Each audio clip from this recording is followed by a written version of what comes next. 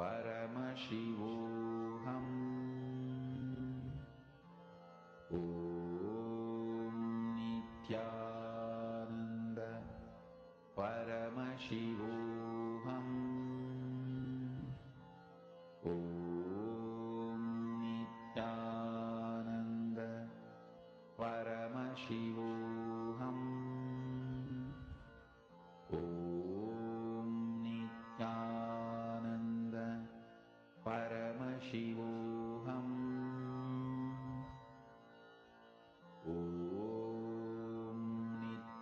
Nithyananda Paramashivoham.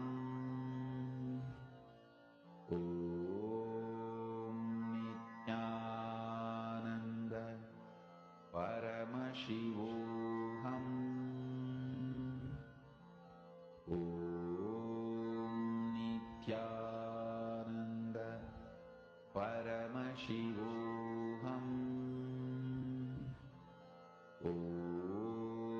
Nithyananda Paramashivoham. Om Nithyananda Paramashivoham. Om Nithyananda Paramashivoham.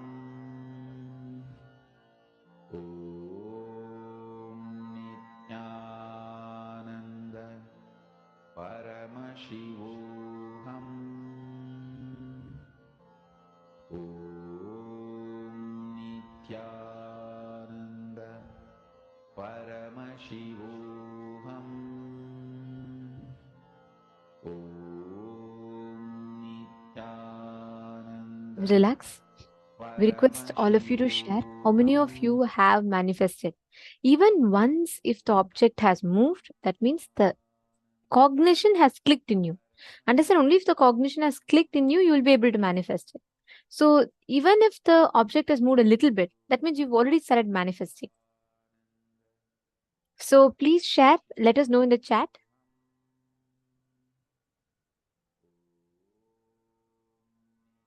Now we're going to be entering into the next session where we will be understanding about the genesis of identity.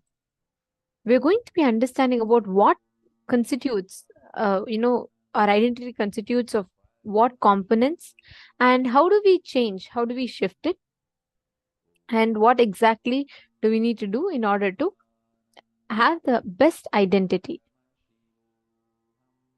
Let us now listen to Swamiji's revelations on the genesis of identity.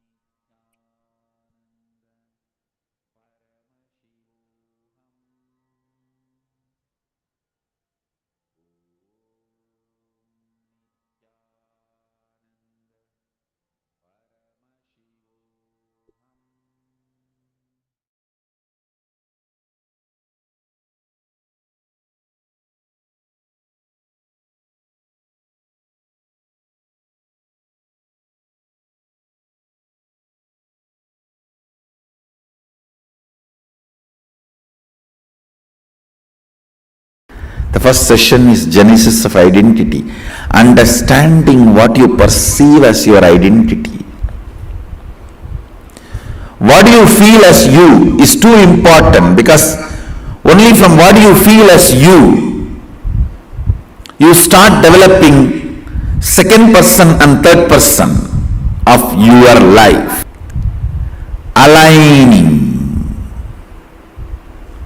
understanding, aligning and understanding your first person, second person and third person, and experiencing completion. And experiencing completion. Understand, wherever you are not aligning, you are only maligning the reality.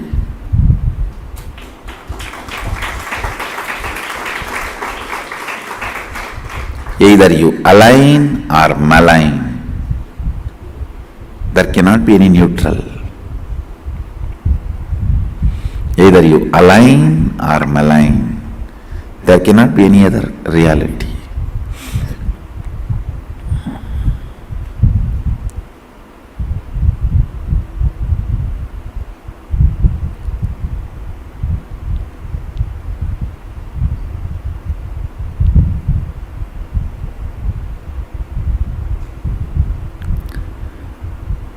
Aligning. If you are not part of the solution, you are the problem. Understand? If you are not part of the solution, you are the problem. Aligning and understanding the first person, second person, third person of your life. Who is the first person of your life? What you perceive as you.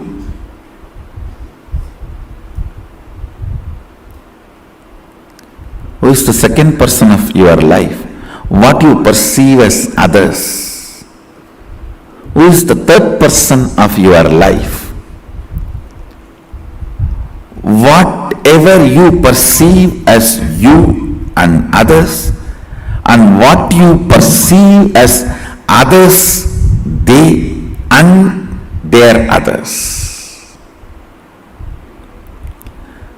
Listen, whatever you perceive as you is your first person, whatever you perceive as others is your second person, whatever you perceive as your second person's first person's and second person is your third person.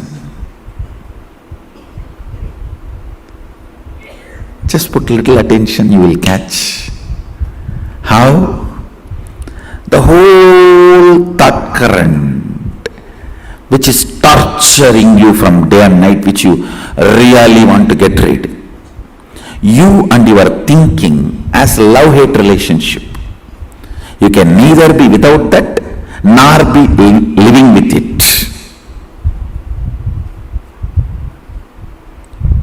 Almost like spouse. Neither be without it nor be with it.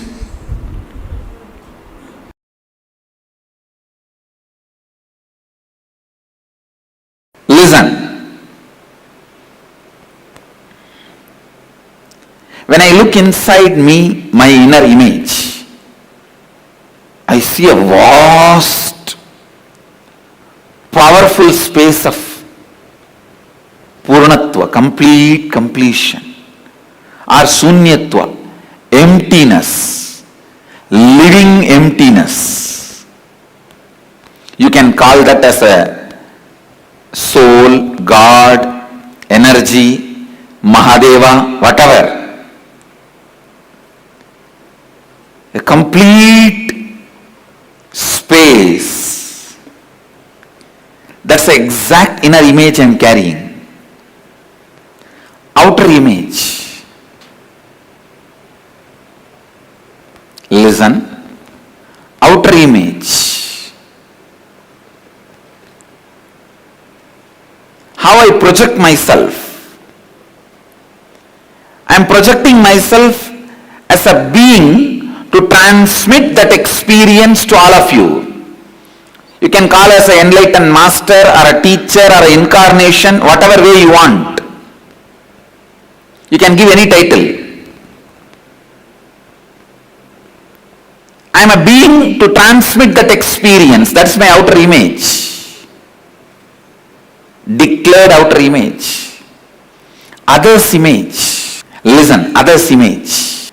I may declare that I am here to transmit this enlightenment experience to you, but people expect that I should heal their physical pain, mental pain.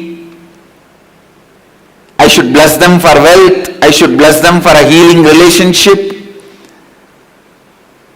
Peace, bliss, contentment, completion.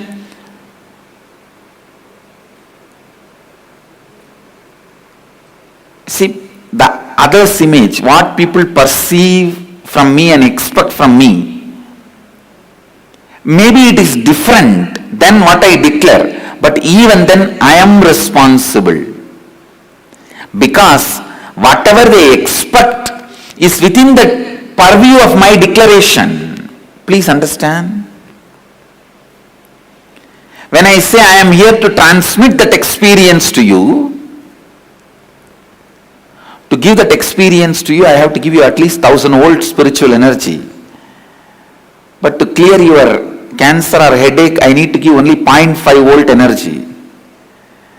So if you expect me to heal your physical problems, I am responsible for it because that falls in the purview of my declaration. Anything which can be done by the transmission of energy and experience of enlightenment, the side effect, after effect, byproduct of transmission of energy, you have a right to expect from me because that comes within the purview of my declaration. It is my responsibility to fulfill it.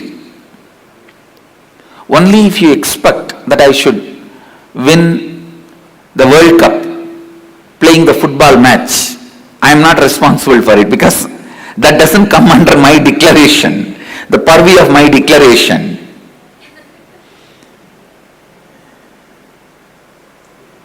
But anything you expect in the line of physical health, mental health, complete relationships, wealth, fulfillment, completion, enlightenment, I am responsible for it. Either I have to give you that. If you are not ready to receive, I have to prepare you and give you that. But till you achieve it, I am responsible. This is what is taking responsibility for others' image. And the life image, the image I have about life and others, the whole world is here to celebrate this joy with me, to celebrate this bliss with me, to celebrate this completion with me. That's all.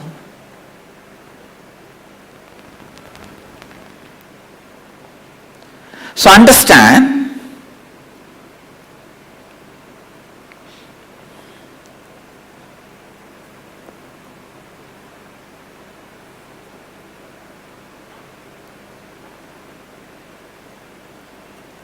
now you also look in and find out the inner image you have,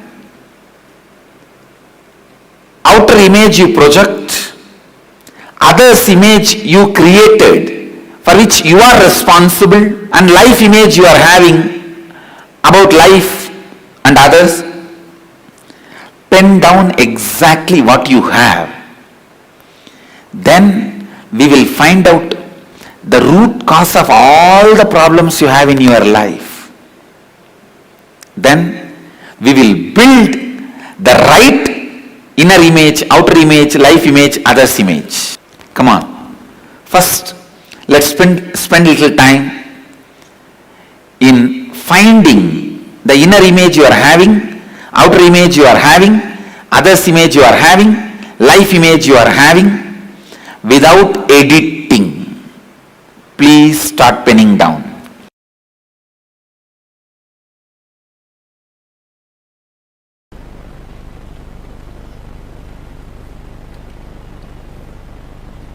So understand, the exact inner identity, outer identity, and the gap between the inner identity and the outer identity.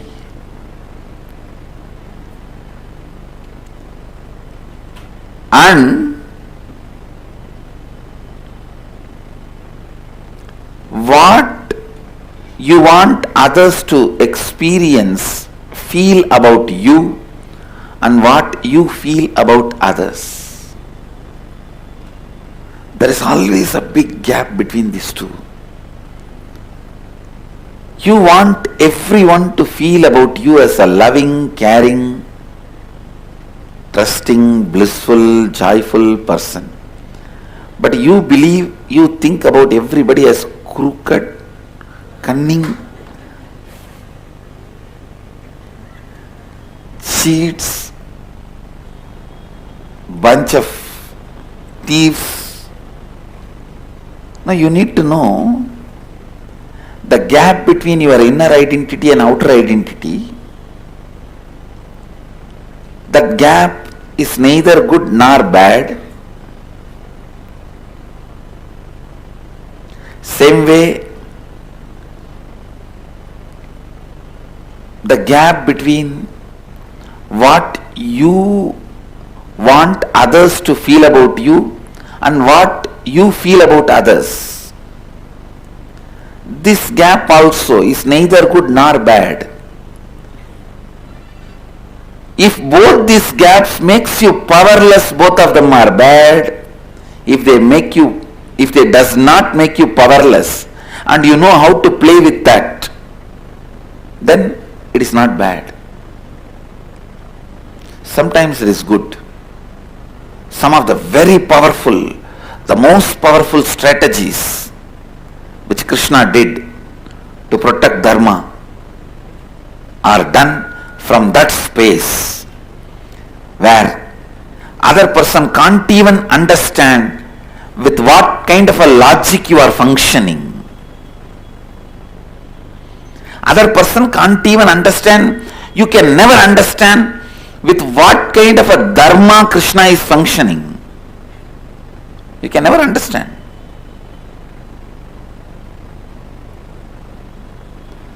But he is the most dharmic being. Because the gap between inner identity, outer identity has not put him in powerless space. SDHT, self-doubt, hatred, denial. When he was running away from Jarasandha, I can be 100% sure he would have had a cup of coffee or a coke and chatting with his Sakhis, if not flirting, in his chariot. He would not have had a single moment of powerlessness. But if he has seen some enemy spy, immediately he would have shown the face as if he is afraid, frightened, running away. He knows how to play the game with. Because even the inner identity, outer identity,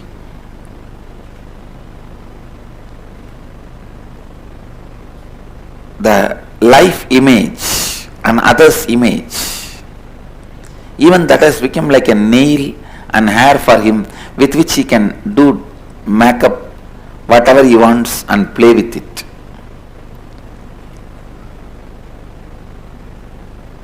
He knows how to show them, showcase them and use them, play with them. So understand,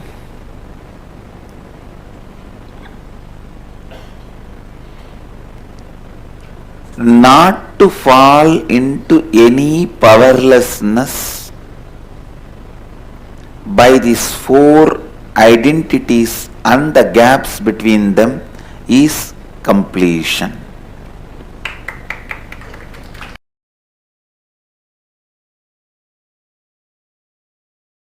Sit. I am giving you the precise instruction. from Mahadeva's definitions, sit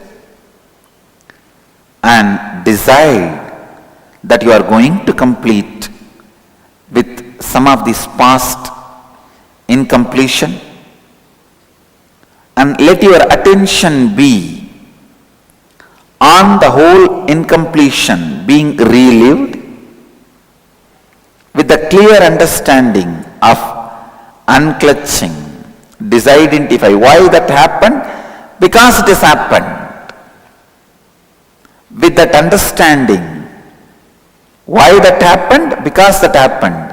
Why you reacted the way you reacted, because you reacted the way you reacted.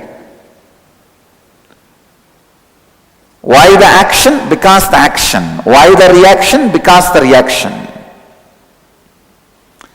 Any past incident has no valid, adequate reason to the present conscious cognition.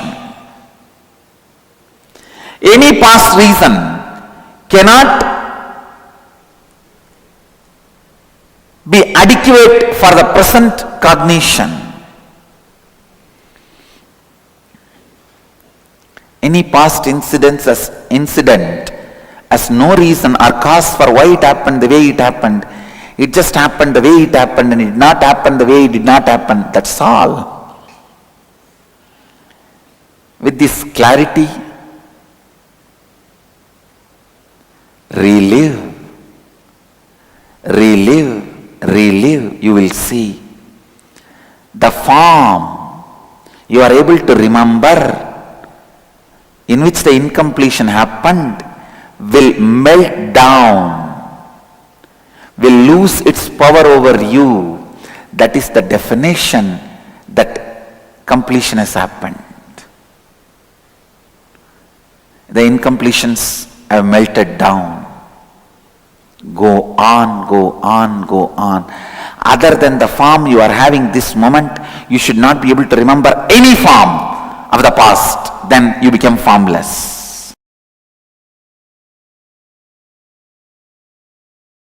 People come and ask me, oh Swamiji, I have this big low self-esteem, low inner image. How can I drop this? I have so much of SDHD. All of them have power over you because still you believe your future is going to be with them. I'll show you your future is going to be with Sadashiva.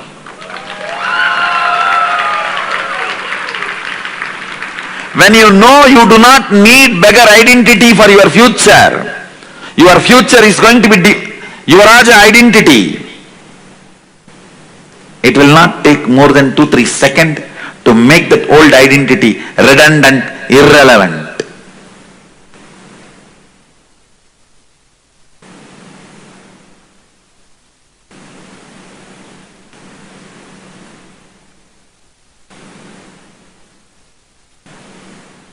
I'll show you.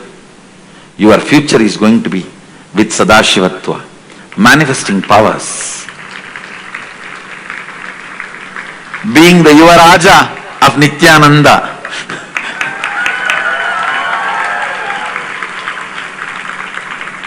Prince of the cosmos. Yuvaraja of eternal bliss.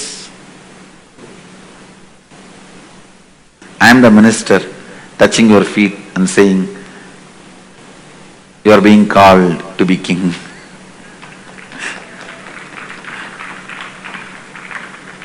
Understand. You need to understand only one thing. Your future is going to be with a higher identity.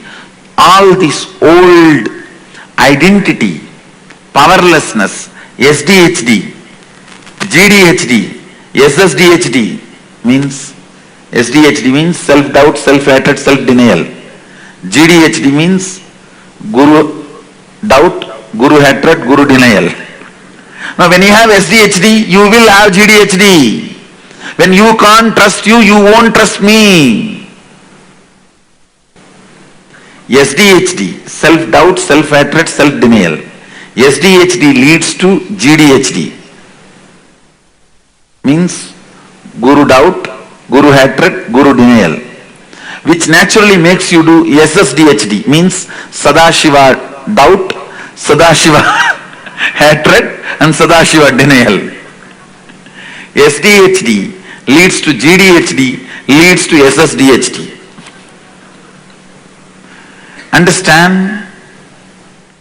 The moment you understand your future is going to be with only powers as king, not asking, as king, not all the time asking. Now, the prince, it only took 2-3 seconds for him to shift from asking to asking. From asking to asking. It took only 2-3 seconds. If you know your future is going to be manifesting Sadashivatva, suddenly you will see all your old SDHD, GDHD, SSDHD, all of that will become redundant. All of that becomes redundant. All of that does not have any more power over you. Does not have any more say over you.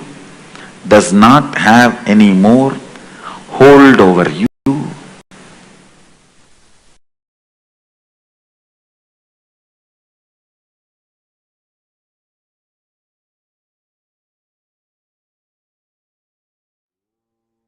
What you think about you, how you carry yourself to others.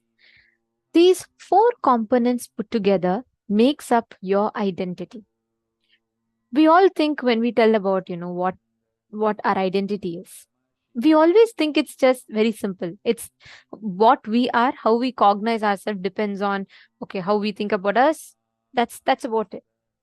But actually, your identity, what you are, how you experience as you, right? What you experience as you, all these 4 components put together makes up your identity. Listen very carefully. Can I request each of you to type out the 4 identities? Let's start with that. Then I can explain. Can I request everyone? Come on. Ma pe hua wu. And ma Xianzing, ma Ananda Sarva Rupa. Ma Sarabhapriya. Such a nice name. Ma Sarabhapriya.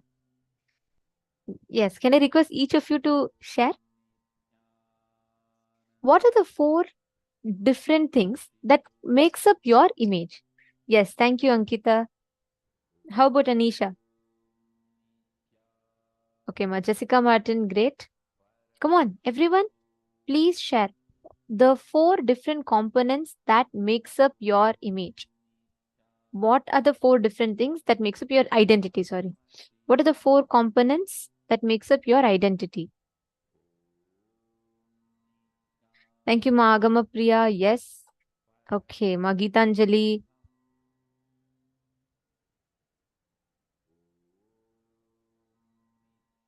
Okay. Ma Itsk has posted. Great. And the mail room. I request every one of you to post. Thank you. Kyayan. Yes, Kyon. Yeah, that's right. This is the, you're in the right room. And if you're in Chinese, like you need the translation, you can join the Chinese translation room as well.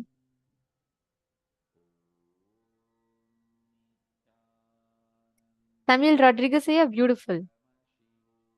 Come on. Okay, thank you, Shiv Shankaraya, Nikhil Thakur.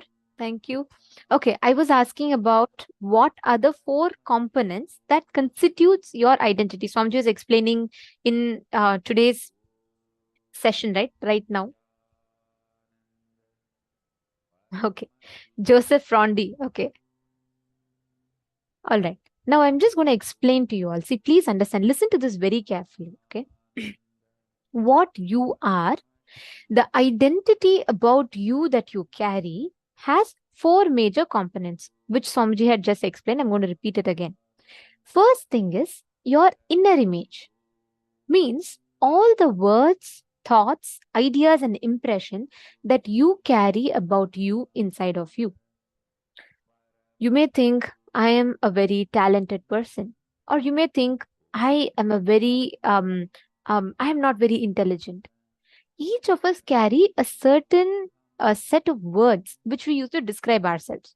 Listen very carefully. It is not the same as what you show outside. That's the most important thing, because normally people believe, oh, what I'm inside is what I show to people. No, we are not. We don't. We have completely two different alternative identities altogether. What you believe as you inside of you versus what you show as you to the world is two different things. Inside of us, we may think, okay, I just don't like myself. I don't like the way I am. To the people outside, we always show ourselves as a people pleaser. We always show we are very pleasing to people. We want people to tell they love us. We want people to please us. I mean, we want to please people. We want to be pleasing to people. Or it could be you want to show yourself as smart. You want to show yourself as confident. Even if you feel inside you that you're not confident, you want to go ahead and show people that you're confident. You want that certificate from outside. So what happens? You constantly juggle. There's a big gap, like a conflict. There's a gap. Inside you, you feel you're not confident. Inside you, you feel you're a weak person. Outside of you, you project yourself to be like someone who's very confident, who's like all clear. Next is others' image. How others tell about you. The statements, words that others use to describe you. For example, people could be telling you that you're a very lazy person. Or when I say others, I mean like all the different comments about you that you hear from the people around you. Like someone will tell you you're very lazy, you're very messy, you're disorganized, or you're very hardworking. What are the type of comments that you hear from others about you?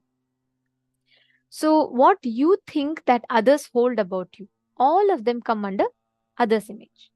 The fourth one, the most important, is the life image. How you cognize within you about life. You think people are also they're also cruel, they don't help me. Or do you think people are so loving?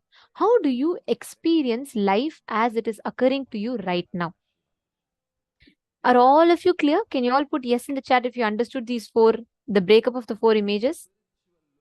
I request all of you to put yes in the chat if you understood clearly. It's very important that we understand, because we are going to be working on a very important exercise right now.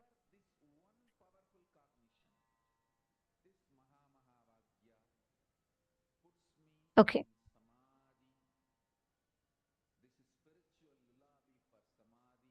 All right. See, listen very carefully. Whenever you are trying to just work on how people think about you, mostly we all try like that, right? Mostly we say, okay, I don't want people to think about me bad. I want people to be very happy about me, people to be pleased. Then what do? We constantly run behind trying to change the people's identity about us. So what do? You try to please people, which means you try to work hard in front of people, or you try to be more confident in front of people. You try to please the people around you because you want them to value you. You feel unvalued, correct?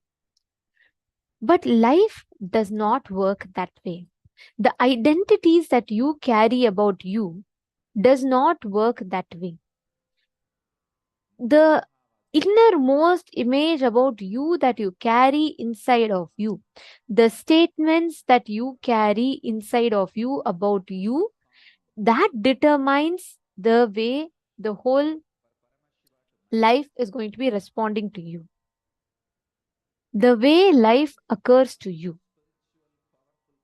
Otherwise, life will just make a business deal out of whatever situation you're having. Very easily, life will just make the whole thing into a like a business opportunity for it. The incompletions will start using that as an opportunity. A small joke. A guy once walks into a post office. It was on the eve of Valentine's Day, so everyone were writing and sending their letters. So a guy walks into this post office and he sees, since it's the eve of Valentine's Day, and he sees a middle-aged man, a bald man, and he was standing at the counter. And he was methodically placing love stamps on bright pink envelopes with hearts all over them. Then he takes out a perfume bottle and starts spraying scent all over them. This guy gets really curious. He says, "What is this? On Valentine's Day, you normally send a card to only one person. Some may send even to two people, rarely 3 or 4 people. But this man is sending out 1,000 Valentine cards." And he's surprised, he's curious. So he goes near the man. He sees all the cards have different addresses on them. He's really surprised. Then the guy asks the bald man, "What are you doing?" The man says, "Well, I'm sending 1,000 Valentine cards signed guess who to 1,000 different people." The guy asks, "But why?" The man says, "Because I'm a divorce lawyer." Understand? Always, if we let our insecurities, incompletions play, then the divorce lawyers will come in. That's exactly what will happen, which means life, the incompletions, which is looking for an opportunity to come and exploit you, it'll come and it'll exploit.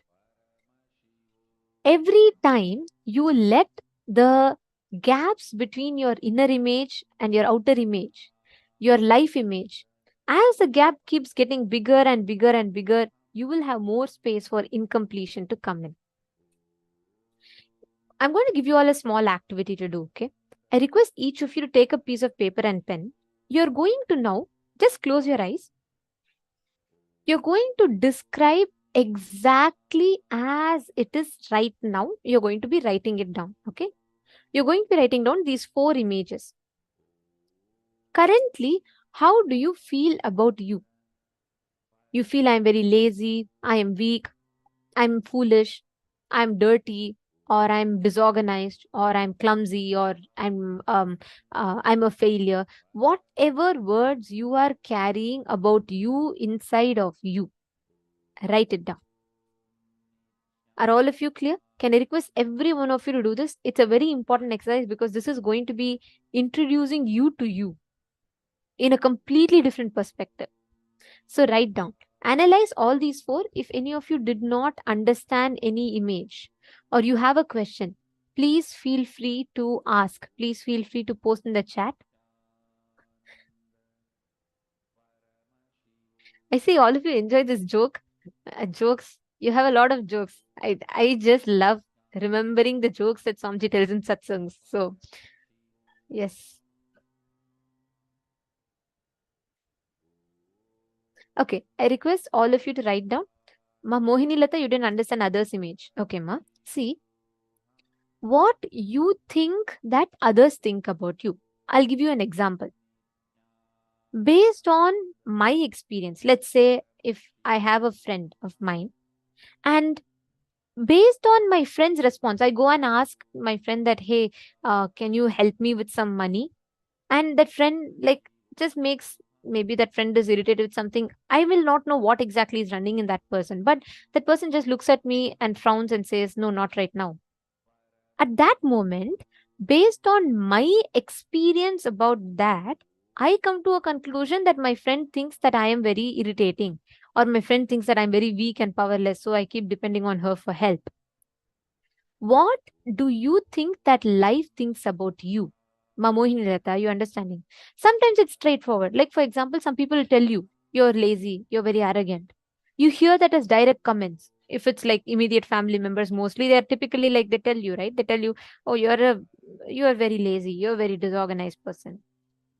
These words that you hear from people versus even what is unexpressed, unsaid, but you feel it. Like you feel your boss doesn't like you. You feel unloved. You feel that people around you hate you, right? Based on the behavior, you come to a certain conclusions. All of them constitute of others' image. What you think that others think about you. Clear? Understanding? Ma Vimala, life image is what you think that what you experience life. Like for example, you think that the whole life is you feel like life is unfair to you, life doesn't treat you with respect, or life is cruel to you, it keeps throwing problems at you. All that image that you carry about life is life image. Okay, now I request every one of you to please write down mamakara, anyakara, and mamakara, ahankara, anyakara, and swa anyakara. Please write it down exactly as it is right now. Write it down. Just take 5 minutes. Visit what are all the current images you're carrying about you within you.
Now, hope all of you have finished writing. This is just the current image. Now, listen very carefully. In the next step, we are going to be writing down the best inner image you want to have. Okay. Now, you have finished writing the current one. Whatever you have so far, what you have currently, you have written down. Inner image, outer image, others image, and life image. Now, you're going to be writing down the best inner image you want to have, the best outer image you want to have. Listen very carefully. You may have that, I am very lazy. And to outside people, you may show as if you're a very active person. You're very passionate. And you think that others think about you that you're useless. You're not trustable. So now you may have different images in each of these, and you feel like that is your current image. Now, what you're going to be doing is you're going to be writing down what you want as the best inner image, what you want as the best outer image, what you want as the best others image and life image, which means how inside you want to cognize. Don't simply write, I want God, I want to be Paramashiva, I want to be Paramashiva. Yes, but even when you say you want to be Paramashiva, how do you cognize that? Do you want to be that friendliness aspect of Paramashiva, or what exactly do you mean by that? Write that down in elaborate detail. If you all have finished step 1, can I request all of you to put step 1 done?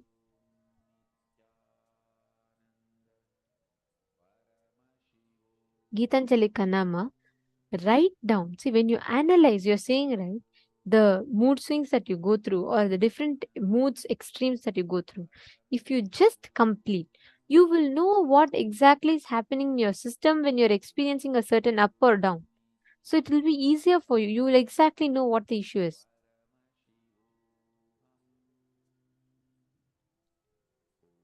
Okay, step 1 is done. How about all the others? If step 1 done, please put yes, done in the chat. So we'll be aware. Okay, great. Now, step 2. You're going to be writing down the best of the 4 images that you want to have. It is not necessary that you will already be having. This is something that you want to have.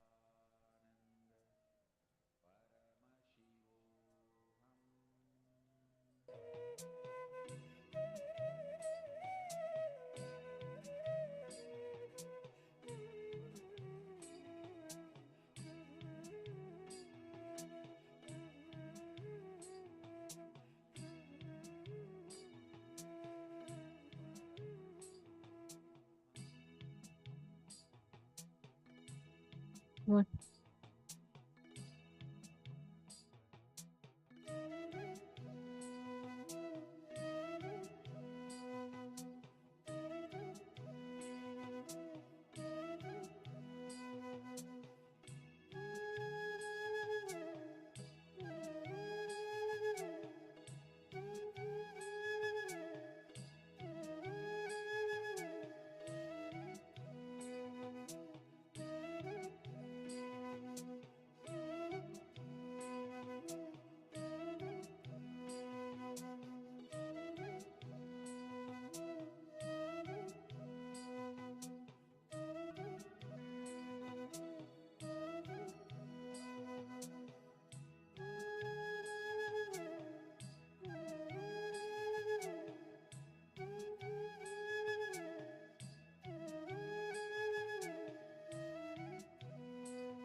if you have finished this, next you're going to be writing down the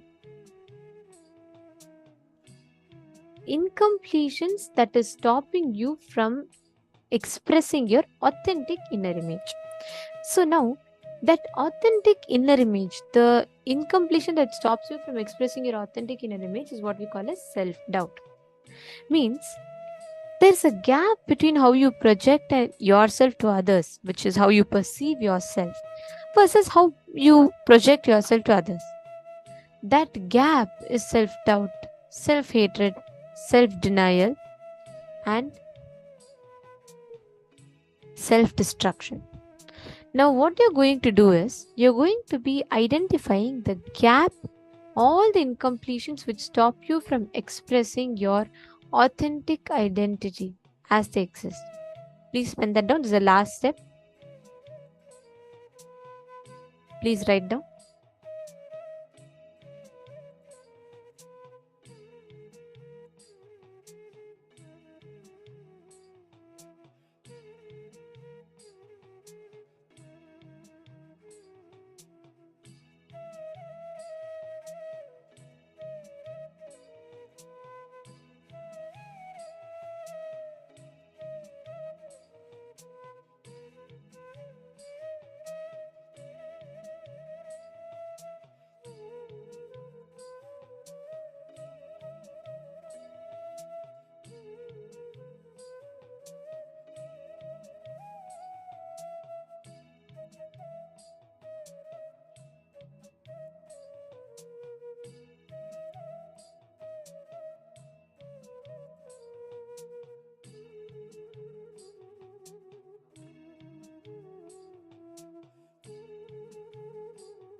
Yes. Hope all of you have finished writing.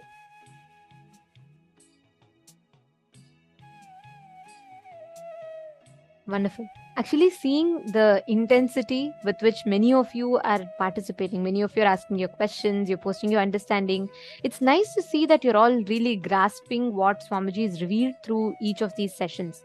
And see, though many of these words may be very new, or sometimes it is completely different from what we normally view or understand as, these powerful cognitions will completely change your perspective about life. So, next time you feel very low inside you about you, you will know that life is going to reflect that exact same thing. See, no matter how much you try to speak on the outside, you will see that life always puts up a different reality for you on the inside. This is what the genesis of identity leads to. No matter what you have, the gap that you have between your inner image and your outer image, life is going to see only that. Life is going to only see that as a reality. Now, each of these gaps that you have written down, right, take a few minutes to identify the self-doubt, self-hatred, self-denial, and relive them. Take a few minutes. We request all of you to relive.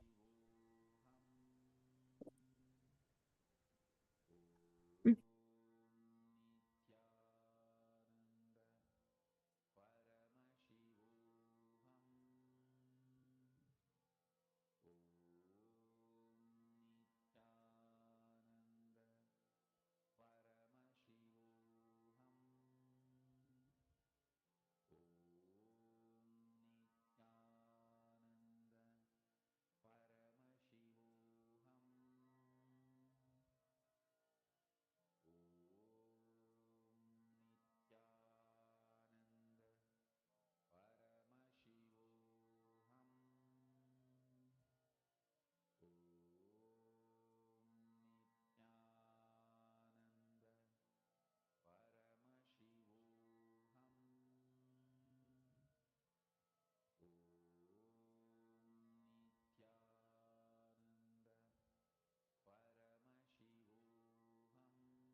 Please relax. Hope all of you have finished.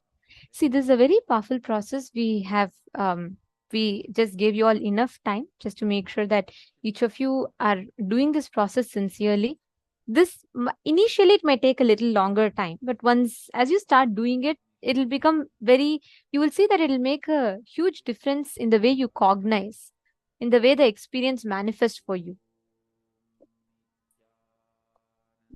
Now, we request all of you to please relax. Okay, now Ma Nitya Rajeshwari is asking, how do we find out when that incident, the root incident happened?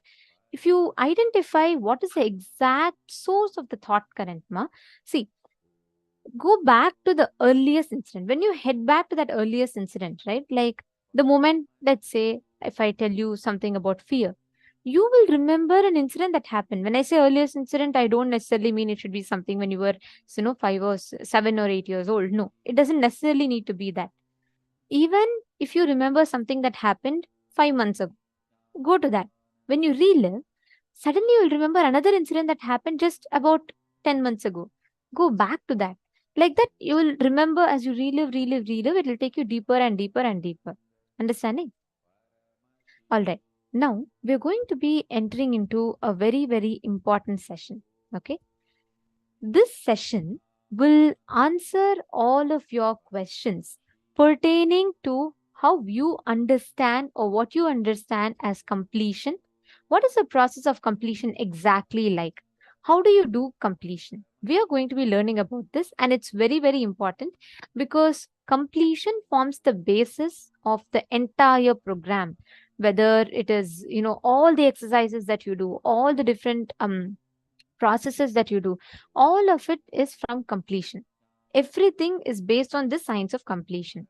So I request all of you to listen to this session. It's very important. And please feel free to ask questions. You can ask even 10, 15 questions. And I do see many of you are posting questions. I have a small request. Since there are almost 10 rooms and we try to attend to the questions in all rooms, I request you all to top up your questions. Sometimes when people put a lot of messages, the questions tend to get missed. So as much as possible, we are attending to all the questions. But in case if you feel your question has gone unanswered, we just request you to top it up. So even if not in this, in the interest of time, we'll have to move to the next session. In the next sessions, we'll be answering your questions. So kindly please help us by making sure you're topping up your questions, but please keep asking questions and you can learn deeper and deeper with that. All the viewers that are watching us right now on YouTube, Nithyanandam, for all of you that are here watching us, all the participants watching us on YouTube, please feel free to post your questions on the YouTube chat as well. We will be attending to all the comments that comes in the YouTube chat. So, Ma Sangavasini, Shankaranaya, Ma Hema, Kathleen Kring, Wong Maisie, Debbie Schuler, Yashodan Kulkarniaya. I request all of you to post your questions on the comment section. Keep sharing your clicks, sharing your what you are understanding, whatever you're clicking with. So we'll be able to attend to more questions and we'll be able to go to the depth of what Swamiji is conveying even more. Ma Vinuta is asking, is it okay if the best inner image, outer image, and others image and life image is all the same? Yes. Actually, you know what, Ma Vinuta? When you are complete, all the 4 images has to align. You cannot have each one random here and there, here and there, here and there. No. It should be aligned. The moment if your inner image is different from outer image means there's an incompletion. So you've asked the right question. If your 4 images, the best images are all one and the same, that only is an authentic image. Because you cannot be something inside and you can't be something outside, right? It has to be the same. So all the 4 images being the same is what is aligned completion. That's what, if you're all the same, that means it's in completion. Ma Paramashiva, sorry. Yeah. I'm saying top up, meaning if you feel your question is missed, just top it up again. Like you can post it again once more when we are having the question and answer session next so that we answer it. You're supposed to be, whenever you relive, many of you are having a lot of questions on how to relive, what does exactly mean to do that. Let us listen to this session, because this session is going to be answering your question on how you should be reliving, what does it mean to relive and relieve yourself from that suffering. So I request all of you to listen to this session very carefully. Okay, now we are going to be learning the depth of this process of completion. What is completion? What does completion mean?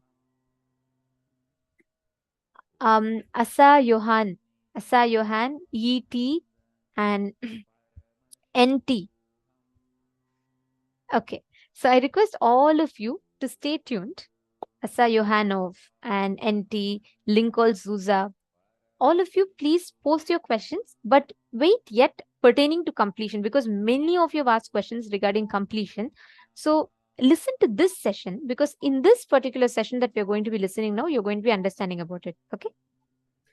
Okay. Now let us listen to Swamiji's revelations on the science of completion, the deeper truths from about the science of completion.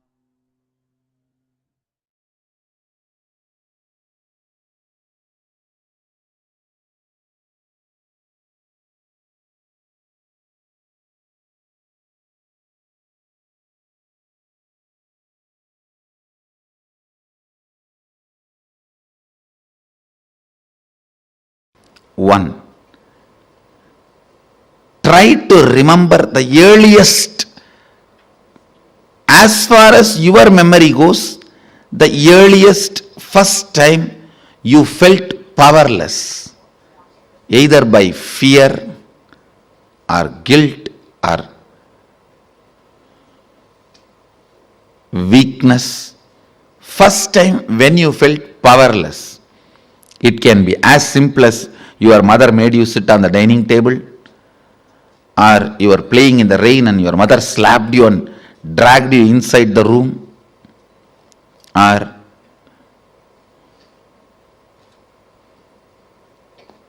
just a stone thrown by your friend or your brother has hit you. It can be as simple as this, or your sister snatching the ice cream. Now usually sisters don't snatch, only brothers snatch. No, I have seen. Sister is the best relationship. I grew up in large family.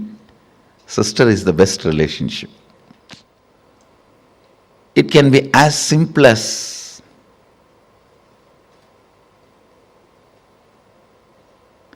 your mom gave one sweet extra to your younger brother. Your dad gave one cloth or jewel extra to your younger sister. It can be anything. First time when you felt powerless, what was your inner image? Means, what did you tell about you to you? What was your outer image? How you showed you to others? How you reacted to that situation?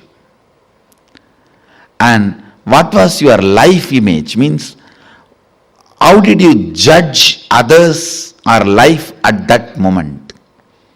Listen, what was your inner image? What was your outer image? What was your life image at that moment? It is almost like a surgery. You have to now cut yourself and see. It's a surgery, literally. Because now you will remember an incident which happened at the age of 8. When you try to find out, open that incident, suddenly you will remember something which happened at 6. When you cut and start remembering that incident, suddenly it will open up something which happened at the age of 3. Earliest memory.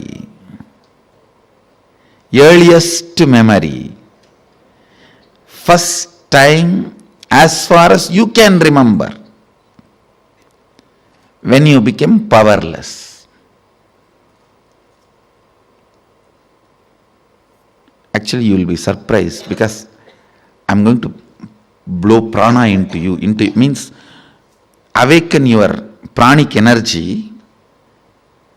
You will remember the memories you never thought, you never imagined you will be able to remember. Actually, only now you will see directly what I can do to your mind.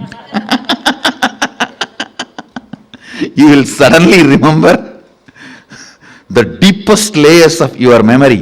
You may even remember what happened during your birth, and even those scenes you may start seeing.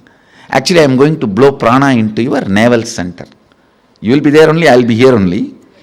I will be awakening you. See, the navel center means your umbilical cord connection with your mother. That is the zone stores earliest memories. And if that awakens, means Kundalini enters into that navel zone, suddenly you will see from your birth, when they cut that umbilical cord, from that you will start remembering the memories. How many of you understood this example? When the child is dragged, there are 3-4 rules. Always root pattern will be formed before the age of 7. So the first incident you find will be before the age of 7. If it is after 7, you will have to dig out and you will find it. Always the incident will be before the age of 7. That's one. Second, all major sufferings, whether it is physical or mental, you go through in the life will be connected to that root pattern. It is the root pattern responsible for serious physical or mental sufferings you go through. It starts only from there. And blessed are those who complete with their root pattern when they are young or before it manifests as any serious disorder.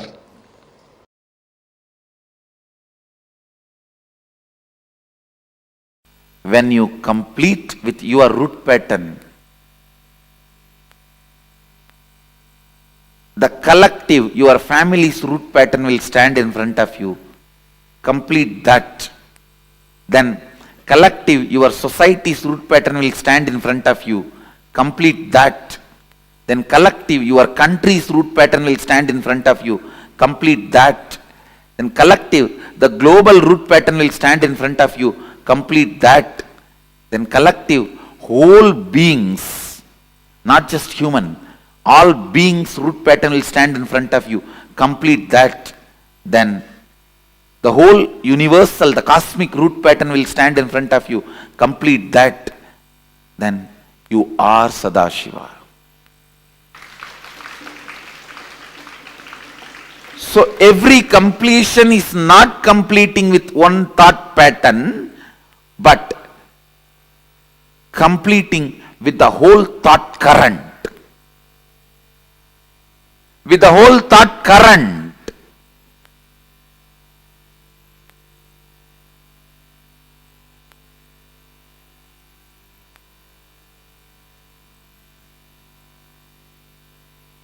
If you have a slight tiredness, boredom, headache after you wake up, change everything. Not just your pillow or bed. Everything. I am not talking only about the external, internal. Change everything. The way you think, the way you perceive about life, the way you perceive about death, the ideas you have about God, the ideas you have about the universe, the ideas you have about you. Say, na iti, not this, not this.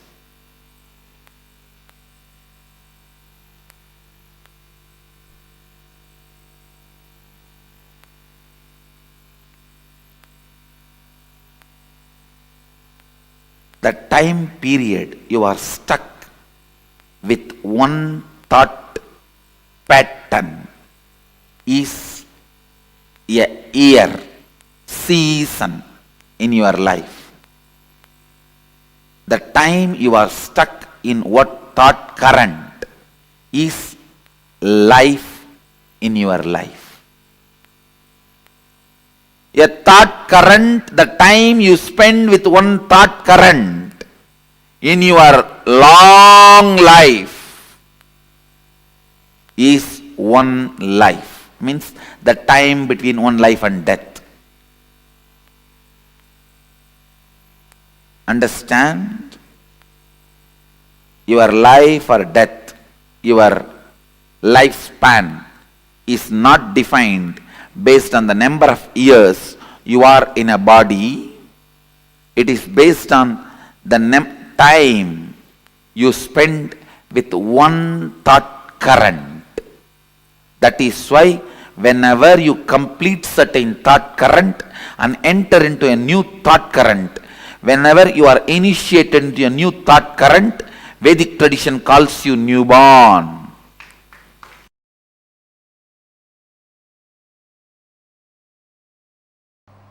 Please recite the first verse along with me.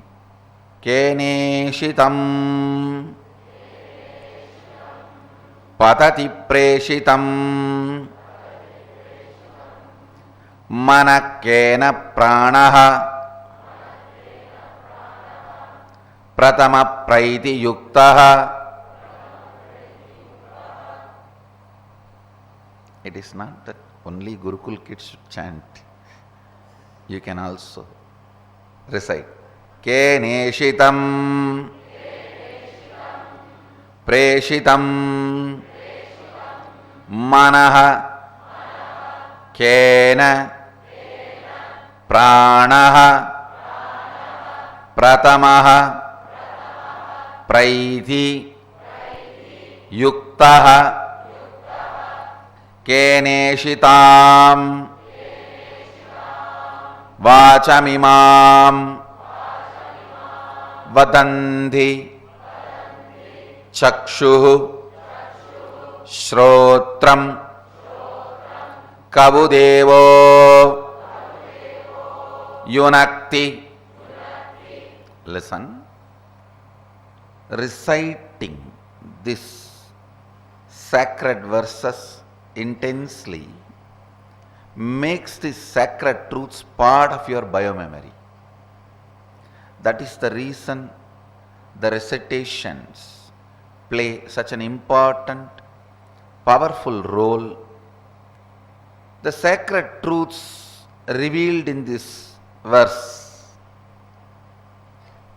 by whom willed and caused does the mind go towards its object? It means even before cognizing illusory you question even the parts of illusory you. Listen. Even the question, who am I, has certain level of presumptions, assumptions. You assumed you are a whole and you need to find out who you are. Here, before even that assumption, Upanishad asks you to enter into pure questioning. Understand? First time when you start experiencing inner image, outer image, life image, first time when you start experiencing the root pattern, the root incident, root image. Listen carefully. Root pattern, root incident, root image. If you have false presumption, you are a whole entity, you will allow the root pattern to happen. If you have pure questioning, you will allow the enlightenment to happen.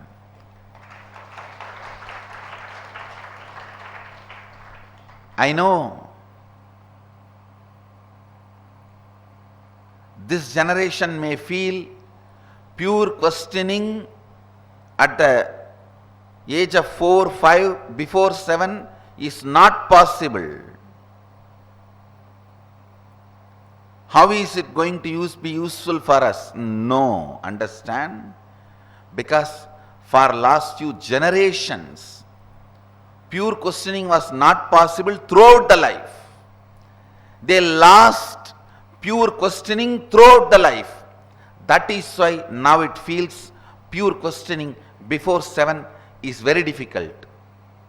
Now, this generation, when you guys start pure questioning, even during some time of your life, your next generation, your DNA, your extension will feel pure questioning before 7. Pure questioning is all about the level of Kundalini Shakti, the level of mitochondria cell energy, which comes to baby from father and mother.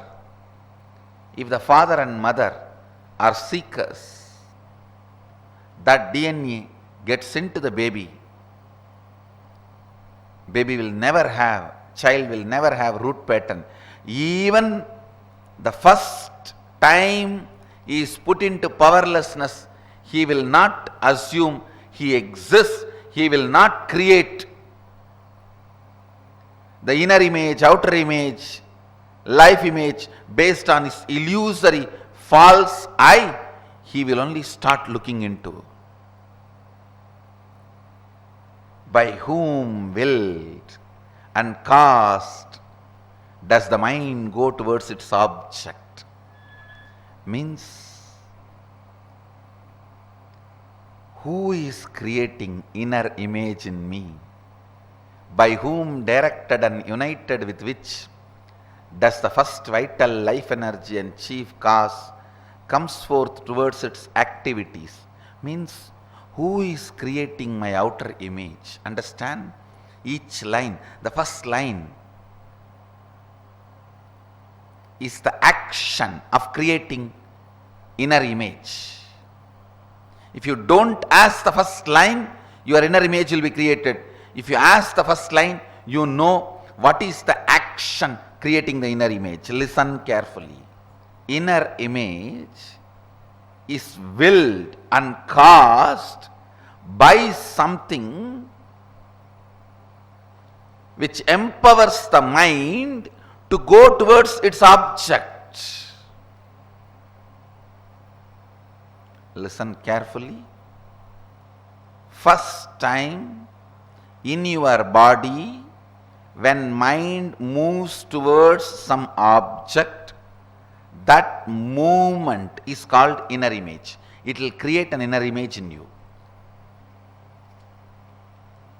If you allow that movement without being awareness, without being aware of it, you will create inner image. In that very root, if you question, Keneshitam patati preshitam manakkena pranaha pratama praiti yuktaha.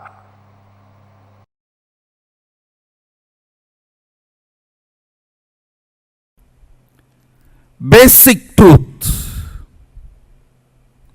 You are the ultimate, even when you manifest all the wrong things, because you manifest. You are manifesting. First statement. Second statement, listen. Listen to the second statement.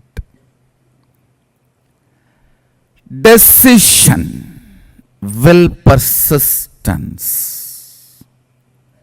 Decision, will, persistence to manifest all the best things is the science of power manifestation.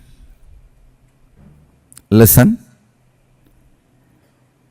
Nothing else is needed to be done from your side. Listen to the second statement. Nothing else need to be done from your side other than will, persistence. Decision to manifest powers. The second statement I am repeating. Nothing else need to be done from your side other than will, persistence, decision to manifest powers. That is the second statement. Third statement, listen. Listen carefully. Second statement I am repeating. Nothing else need to be done from your side other than simple will, persistence and decision to manifest powers. Manifest your ultimate reality as you want to cherish. Actually, even if you are manifesting poverty, at one time you felt poverty is very cute and you decided to manifest, that is why you are manifesting. It is not imposed on you, you manifest it. If you are manifesting ill health, you felt at some time, you visualized it's too cute to be sick and getting attention of everyone. So that is why you manifest. If you are manifesting the victimhood mentality, at one time you enjoyed it, cherished it. That is why you are manifesting. Listen carefully. Everything you manifest, even now, you manifest so. Your decision to manifest what do you want and will, persistence is only required for you to manifest powers or whatever you want in your life.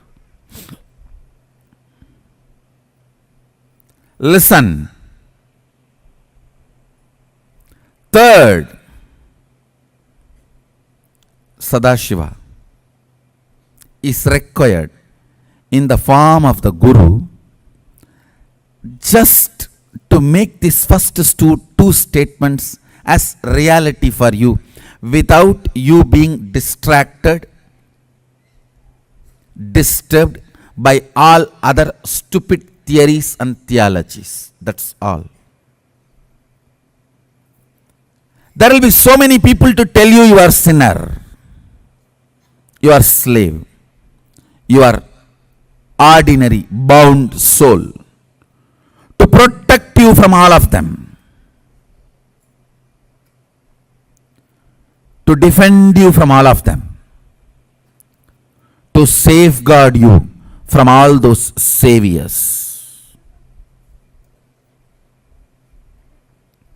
and to make this first two statement as your reality through Shaktinipada, only Sadashiva in the form of Guru is required.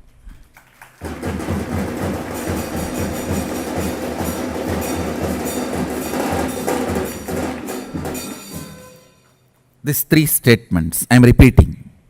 I wanted to repeat again and again. Maybe Even if you guys repeat it 108 times, it will be good. First statement, you are the ultimate, even when you think you are manifesting wrong things in your life. Even if you think you are bound, you are suffering, you are being tortured, you are not in right way, even if you think you are suffering, even if you think you are bound,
What Swamiji revealed in this one science. Actually, this one video, if this science, even if you have billions of dollars, but if you do not know completion, your life is wasted. I feel I got to tell this. There was a interview of a very popular celebrity that we were watching. I think I mentioned this quite many number of times because this was like a really strong click that I had, which was when I was watching that celebrity's interview. I saw that he mentions. So the interviewer asks, saying, "You know what? You're literally living the dreams of millions of people. You're one of the most popular celebrities, and you are known not just in one or two countries, like across all the countries. The whole world knows you, and you've earned so much. You have fame, you have money, you have everything. So, how do you feel living the dream life of millions?" And the answer he gave, he told, "Yes, I'm living a dream life, no doubt. I have like everything. I have money, I have people, even kids like me, all that I have. But one of the most painful things that I'm not able to come out of is what I had done in my past That guilt sits in me. And every now and then I go through extreme pain for how my past has been, how I have been in my past. I was like, oh my God. Even he has everything he has billions or trillions of dollars that cannot buy liberation from past for him. I understood the value of the science Swamiji has given to us. The science of completion that all of us are receiving as a prasadam from Swamiji. What a boon it is. Because even people that are millionaires, billionaires, or even trillionaires do not have the ability or capacity to just let go of their past. It was such a powerful thing for me to even realize this. I was like, wow, what a great compassion Swamiji has to bestow this upon all of us. We are stuck. We stop growing in life the moment the root pattern takes over us. Have you all seen these elephants that are in the elephants in temples, Indian temples, or even normally, even the circus elephants and all? Huge animals, okay? If you see all these elephants, they are just held back by a normal rope.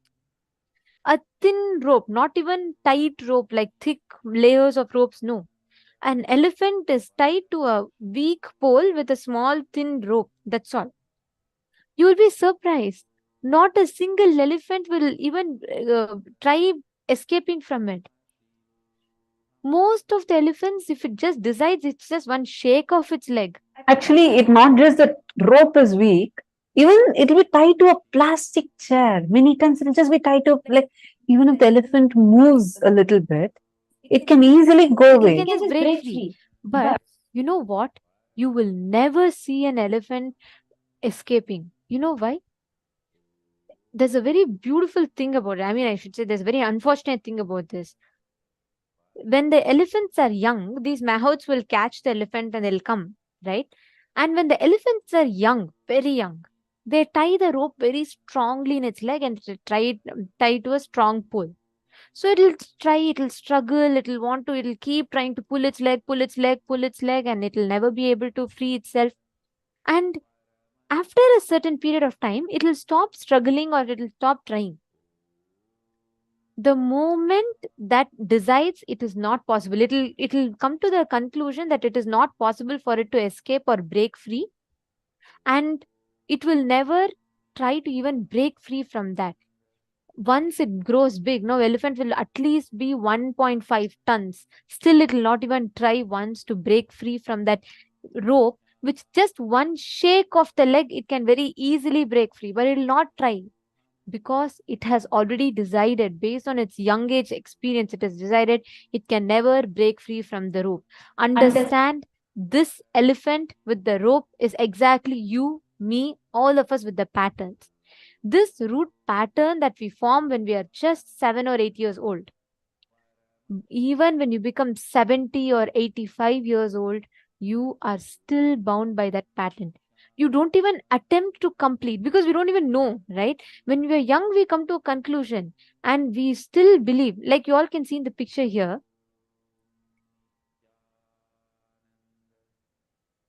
Actually, like how you're seeing here in the picture. If you see, the elephant is actually tied to it's actually a proper effect. It's called as the elephant rope effect. The elephant is tied to a small piece of wood. Even if it tries a little bit, it can actually come out of its clutches. But the elephant will never try. It will never try because from a very young age, the elephants are conditioned to believe that that's all is their possibility. This is all they can do. And beyond this, they cannot do. They cannot go. They cannot come out of its clutches because when the elephant is extremely small, very young, and they're tied with an iron chain to a very strong pole, however hard it tries, it will not be able to break free from that. So that limiting cognition sits deep inside it, such that even after it grows up big, the effect continues. Now, as Nithyananda was explaining, you need to map that to how you are, the cognitions that you have been conditioned with from a very young age, right? Rajkumar Nagarajanaya and Ma Kathleen Kring have commented that this session is very nice. If you are enjoying it, please understand you are really clicking with the science. This one science will liberate you from all the false delusions that you have put. Like if I get an opportunity, right? There are two things I have always in my on top of my bucket list to go and yell at the loudest mic on planet Earth. I'll just go and tell somehow just connect to Swamiji, learn the science of completion, and just get rid of all these patterns we formed, because this completion is such a powerful science. If the patterns that we form, see, we have so many memories of pain and suffering in us, correct? Some fight that we have had with our loved ones, someone commented something, someone cheated you, someone abused you, someone attacked you. We have all these different incidents that would have happened in our lives. It would have happened long time back, but the wound we carry that pain, we carry that suffering in our lives. Exactly like the elephant. This conditioning for the elephant was done when it was young, few months old. Now it's few years old and extremely strong. What? Just that breaking free from that. If it decides, just with its one trunk, it can even kill the person in front of it. But it is afraid. Deep inside, the limiting cognition has gone in and set it strongly. That's the same thing that we are being conditioned with. I have a question over here. I have a question from Ma Juan Hao is asking, to complete the root cause of the event that has happened before the age of 7, what about after this age of 7? Juan Hao, thank you for posting this question. Now listen carefully. First thing, there's actually a technique that is used by people who want to smuggle trees. What they do is, when the tree is big and fresh, the forest keepers, the forest rangers, they don't let the trespassers to cut down those trees. So what they do, they first take an acid, some of these smugglers, they take an acid and they go to the root of the tree and pour it fully such that it goes to the depth of the tree roots and they'll come off. In a week or so, the tree will completely dry out and completely die. And then they will come and say, look, the tree is dead. Then they'll cut the tree and take it out. Just understand the concept.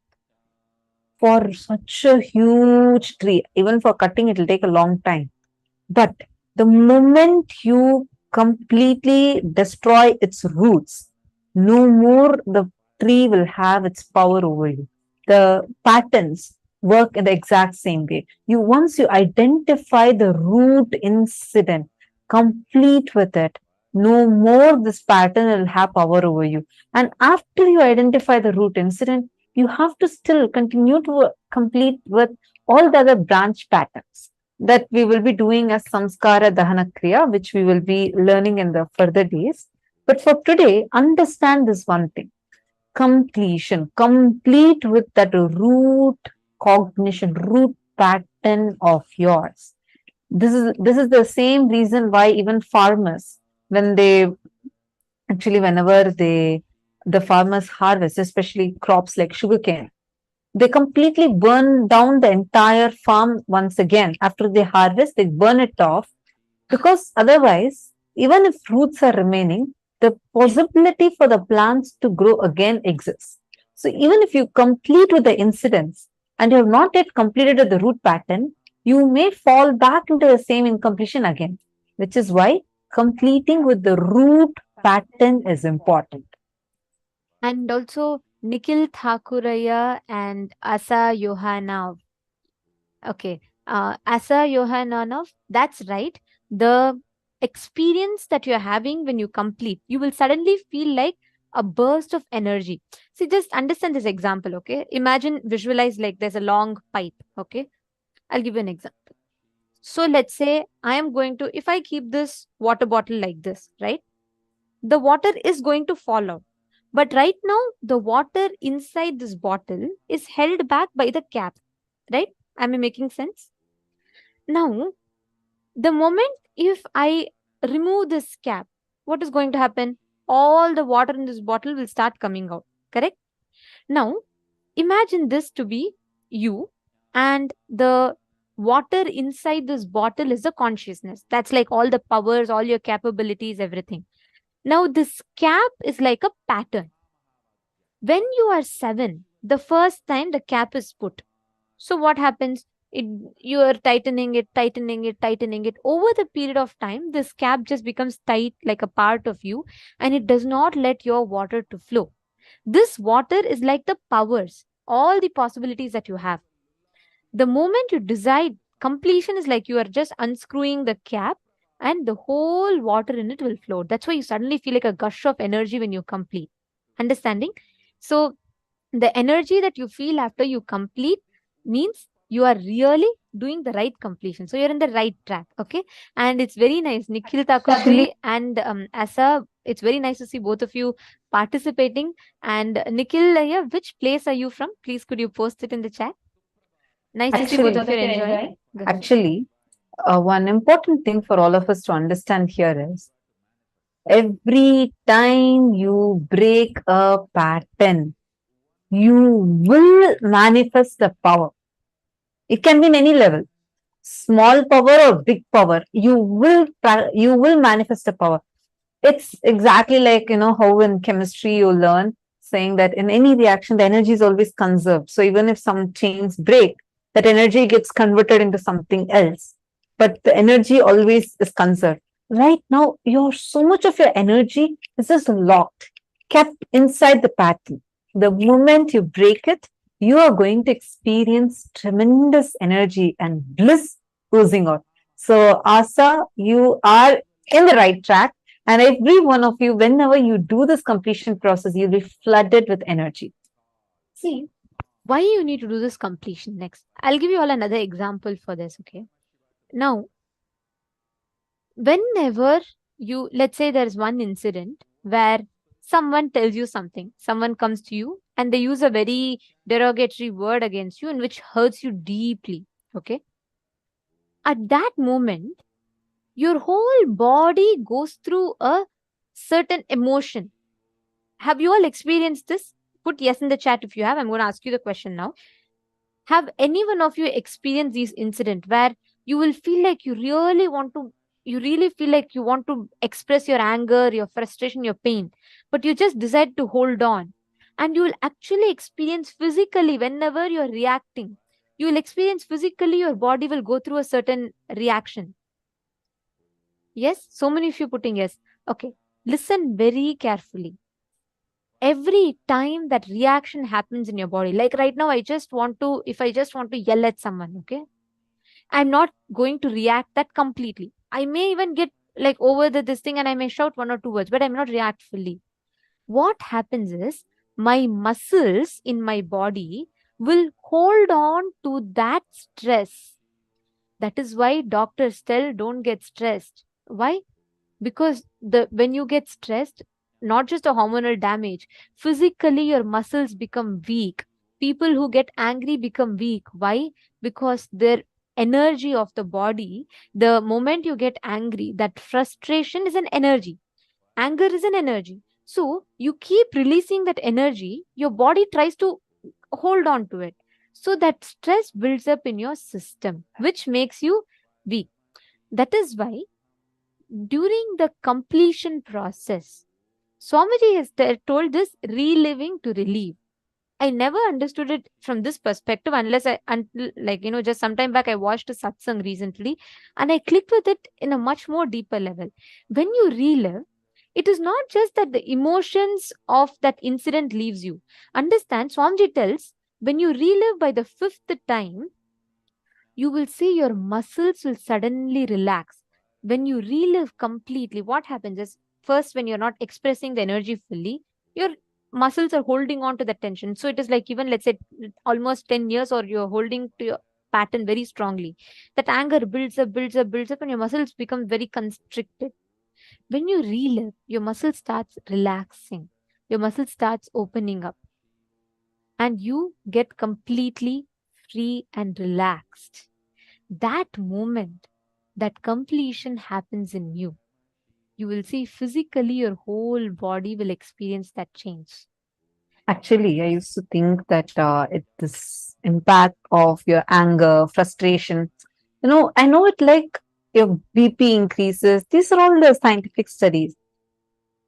Recently, I was listening to a very old satsang, I think from 2009 satsang. Swamiji was mentioning how it is not just that your blood pressure increases, only that level. Your very chemistry of the blood changes. Understand? It means the very structure, in the molecular level, there is an impact where each time you react in a certain manner. And every time you react, it's like you are strengthening. See, you can visualize it like there is a ground. Each time you react in a certain manner, you are digging it deeper, deeper, and deeper. So every time you react, you're making that dent deeper and deeper and deeper.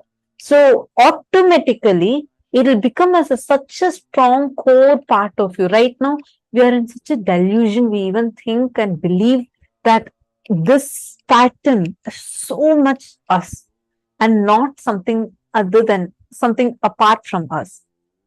But this process of completion is going to thoroughly cleanse that from you. It's like a conscious detox, not just in the physical, mental level, but even in the conscious level. And it can heal you tremendously. So, shall we all do this process of completion now? Are you all ready? Wonderful. I request everyone to please come on camera. I see many of you who are participating, but I do not see all of you on camera. May I request everyone to please come and sit in front of the camera? See, now what we are going to do is this reliving and relieving is of utmost importance for this reason, because physically your body will release that energy. So, Asa, when you're saying you feel that sudden gush of energy in your system when you complete, understand your muscles are actually relaxing. Whenever you complete and you experience that gush of energy happening in you, understand actually at that moment you're really completing. That is why your body is giving that whole response. Understanding? Now, Nithyanandam, Ma Prithvi Prasad, nice to see you. Welcome back. Okay, so now what we're going to do is we're going to be doing this process of completion. I need one commitment from every one of you here. You are not going to get tired. You're not going to get bored. You're going to sit and authentically do this reliving. Can I request all of you to please put yes, you're committing. If you're committing, please put yes that you are committing in the chat. Because this requires your time. It requires your will persistence. It requires you to sit and actually do it. But when you do it, you're doing the best thing for you. So can I please request you all to put yes, whoever is committing. Wonderful.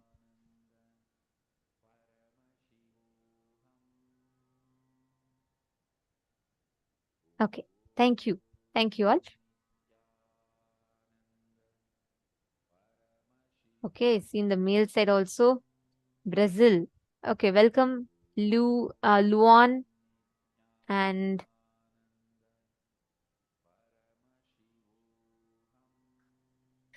Nikhil Thakuraya. That's that yelling at the moon is incompletion. Now, if you do completion, you'll feel so much love. So when you go up and you see the stars, you'll feel so connected to it immensely.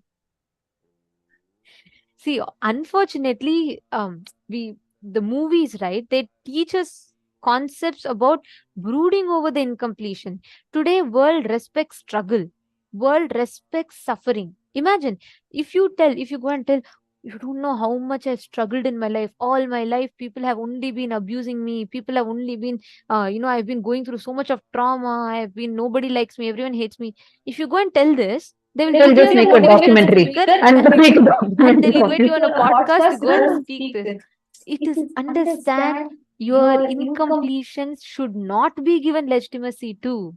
If someone is telling you you are great because of your suffering, they are giving you legitimacy to the wrong thing. Do not ever fall for the trap. Today world is running behind this, and everyone becomes a motivational speaker if they say, oh, I have struggled in life. No, Swamiji tells you should never you should never give legitimacy to your struggles. You should give legitimacy to the powerfulness in you. Today, everyone who claims I am body shame becomes a motivational speaker. You cannot do that. Understand? As long as you are empowering, you are getting inspired by people's powerfulness, that's okay. You should never get inspired. You should never feel connected to people's powerlessness. That means you are entertaining their powerlessness and you are cherishing that same part in you. All right. So now, with this understanding, shall we all enter into the completion process? Ready? Now, listen carefully what we are going to be doing. Root pattern always gets created before the age of 7.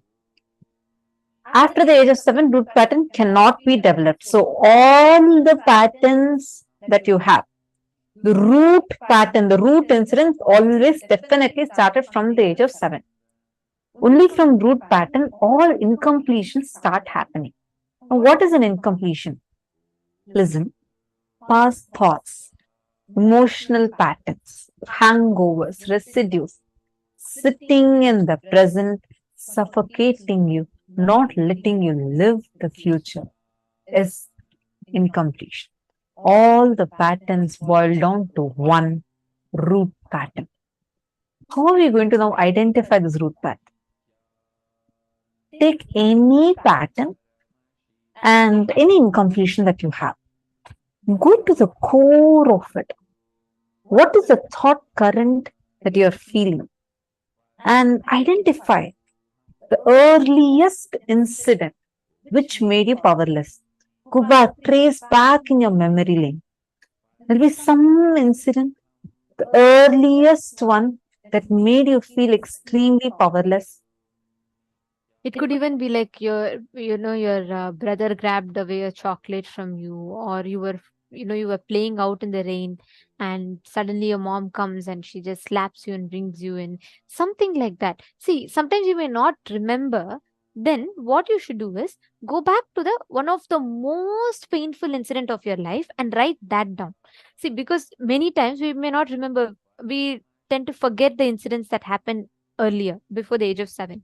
So what you can do is you will have some incident which caused deep wound in you, right? Like which you are never able to get over. All of us will have some moments in incidents in life like that. Go back to that and write that incident. So what happens is when you are writing that down, when you're writing that incident down, you will suddenly remember an earlier incident that triggers that pattern in you. Let's say you went through a very bad marriage and you had a divorce and you had a very, very, very bad phase at that time. And there was a very painful incident from you from that. So you have a feeling that, nobody's going to be with you, people leave you. And let's say it just happened 5 years back. Now, go back to that incident and write that down. When you're writing that down, you will suddenly remember an earlier incident also where you again felt people were not there for you. That same pattern. So do that. So that will help you actually trace back to the earliest root pattern. So now, when you go back to that root pattern, actually for me, when I was looking in for my root pattern, I had identified one incident which had happened in my age of 3.5, 4, where it was a very simple incident. When I was thinking of it, it looked very simple. It was just my cousin leaving me alone and going. That's all was the incident. But it had created such a deep impact. It was literally giving a feeling that, oh, I have no one understands me, or something. A very related powerless cognition was there inside. You need to go back to that incident. Listen, reliving is different. Remembering is different. Remembering means you're now 35 years old, 40 years old. You remember what happened to you when you were 7 years old, 6 years old. from this intelligence, you're reviewing, you're seeing how it was. Yeah, it was painful at that time. Should have not done like this. And I also should have not reacted so much.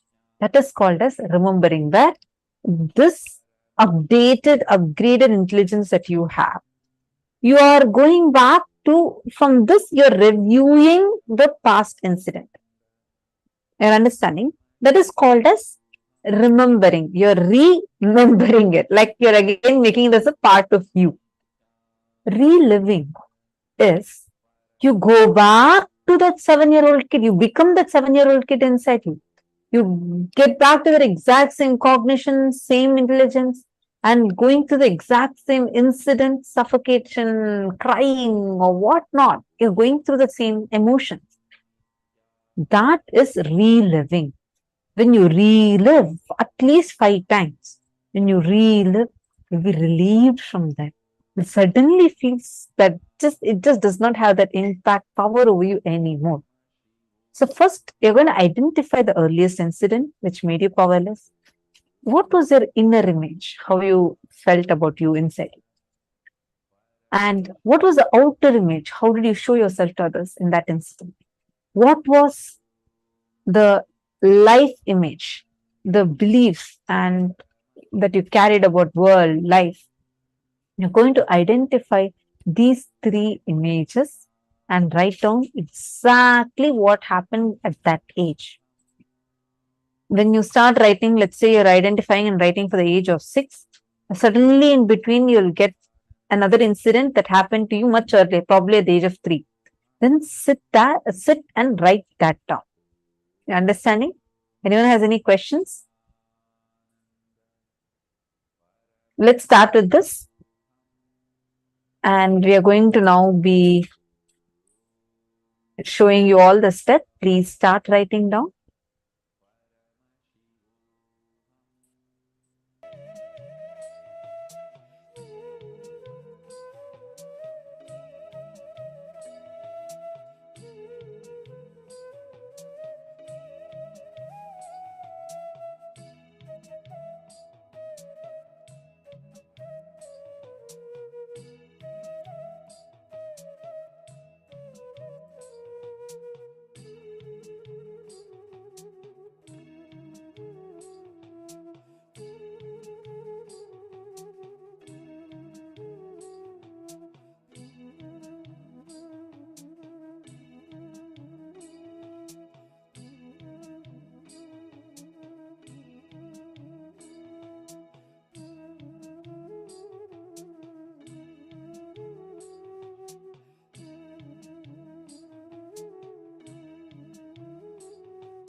relive all the incidents.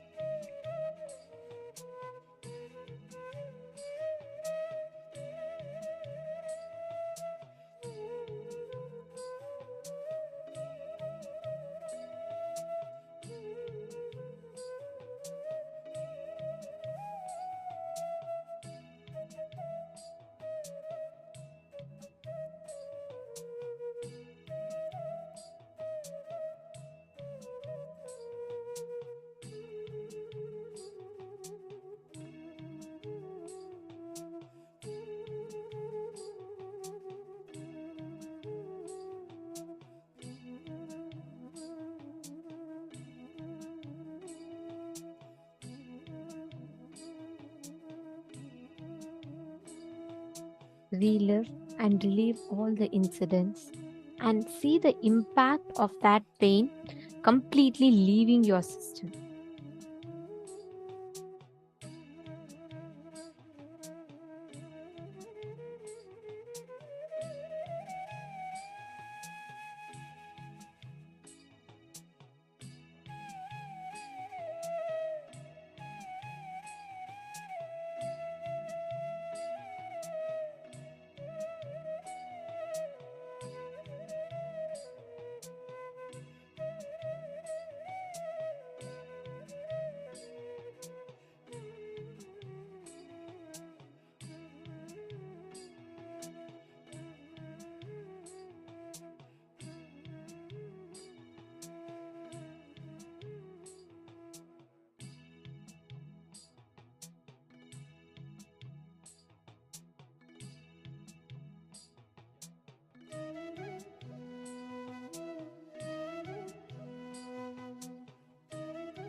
Please relax.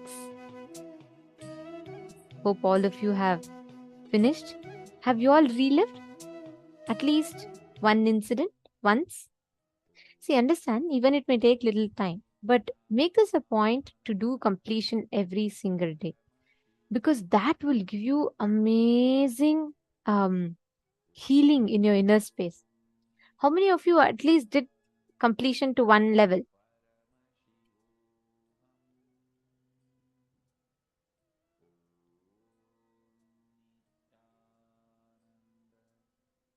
See, Ma Virupaksha, you're saying you don't remember a specific incident. You write down the cognitions to the exact thing that I explained sometime back about, digging deeper from the incidents that you remember. Surely it'll open up.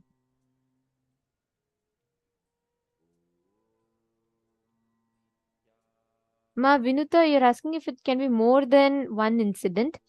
It can be more than incident, but root incident is only one always. Always root is only one. That that is, see, you know why it's only one? Because that is the starting point. From there, another different aspects may build up, but the root is only one. Always it's only one. So if you hit that incident, suddenly you'll feel like a whole load has been just removed from you. And you will feel like so liberated in your inner space.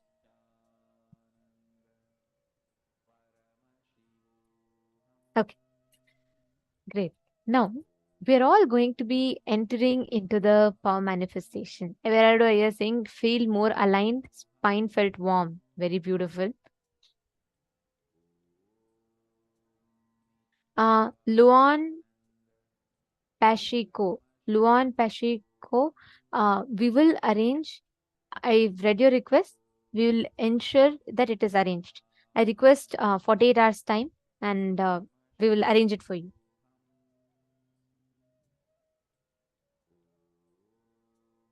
Okay, Geronimo Zaya, I understand. See, because there are so many incompletions we build, it will always take time, no problem. You're saying too many things came up even before you could complete. That's good. That means you're recognizing the incompletions. Just wait some time, and through the program, you will be completing. So it's not just like one time thing. Definitely, it's not one time. Swamiji till still you get enlightened, you have to keep completing. So you will complete throughout the program. We'll have enough time, you'll be able to break one pattern by pattern by pattern.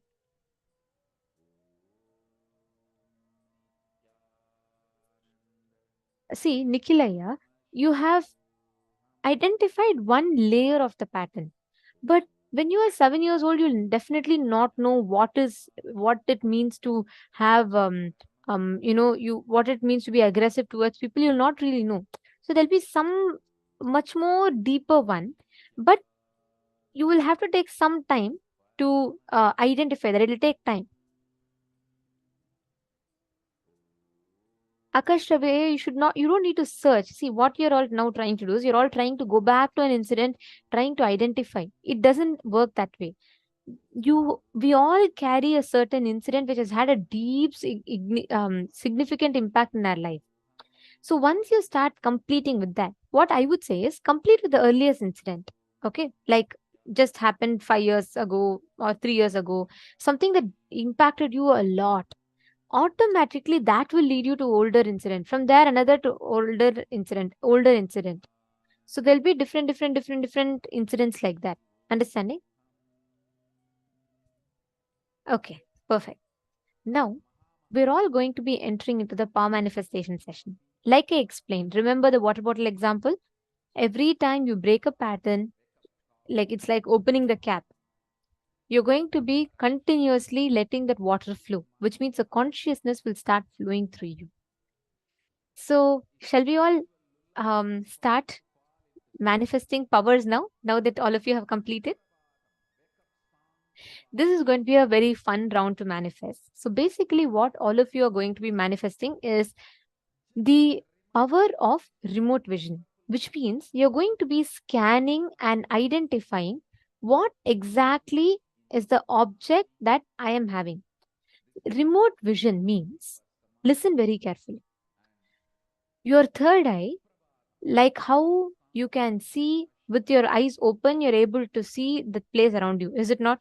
You can see your bedroom, you can see like right in front of you there is bed, and then there is a window, and then there's a big cupboard here.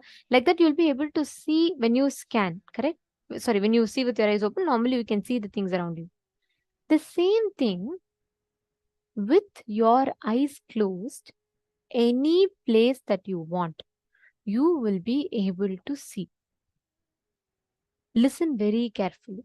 As long as you associate yourself to just the 6-foot form, as long as you associate yourself just to your body, you will only identify your capabilities within the periphery of what your body can do.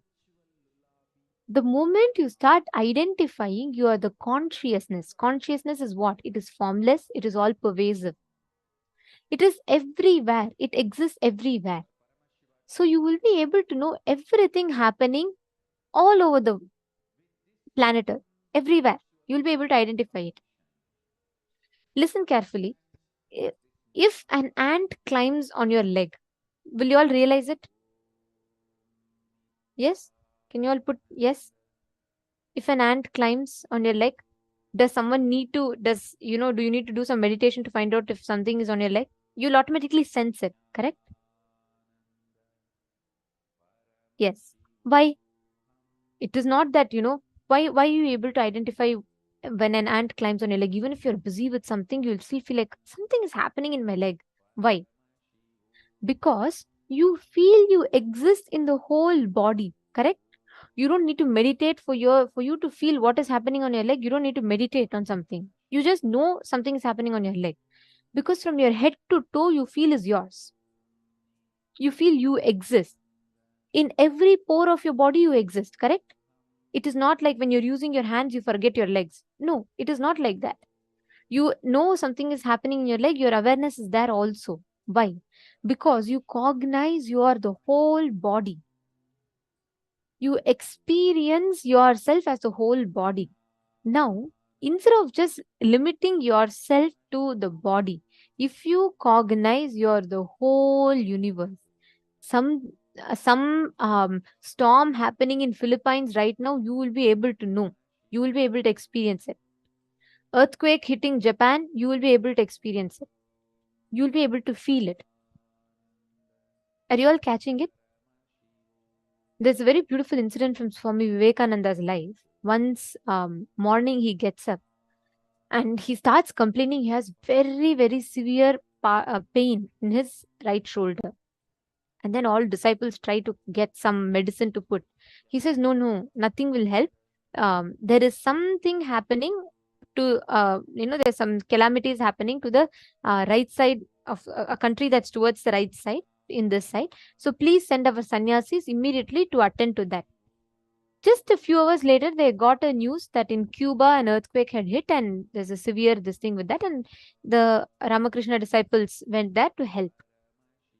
Incarnations are extremely sensitive because they will know what is happening anywhere. It is not difficult. Knowing what is happening everywhere, it's not at all a difficult thing. It is just a simple conscious decision you will be able to identify. It is the problem is right now all of you associate yourself as okay, I am Nikhil Thakuraya, or I am Asa, or I live in Brazil. So that's all is your identity. Understanding? You need to shift it from that to understanding that your consciousness, you exist the same intensity in Mumbai, in your house, in your body, with that same intensity you exist as the cosmos. It is just cognition. And it's okay. Right now, you may not be able to immediately experience it. It may not even be immediately possible logically for you. That's okay. But at least start declaring that as a consciousness. Okay? That now, all of you are going to be identifying one object that I am going to be holding here. Ready? It could be anything. Come on. And nobody's going to guess. Nobody's going to say, oh, what will she have? She's conducting a program. Maybe she'll have a table. She'll have this. She'll have that. She'll have Swamiji's deity. No guessing. It could be anything random. Ready? Shall we all start? Sit straight. All of you, close your eyes. Now you're going to visualize yourself as a vast etheric space. The Shastra Pramana tells, Vyomakaram swamatmanam dhyaye digbhiranavritam nirashraya chitish shakti swarupam darshaye tada, which means concentrate and cognize from the subtle to the subtlest constitutive principles yourself as the vast etheric space, the Vyomakara, without form. Just meditate on that. Cognize that you are not having any form. Connect to Swamiji. Intensely connect to Swamiji.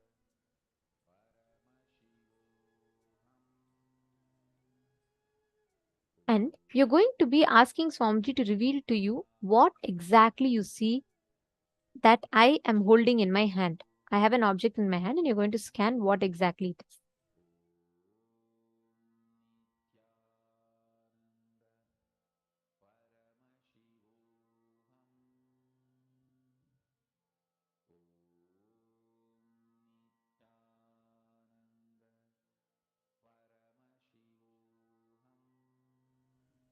So I'm going to be having an object.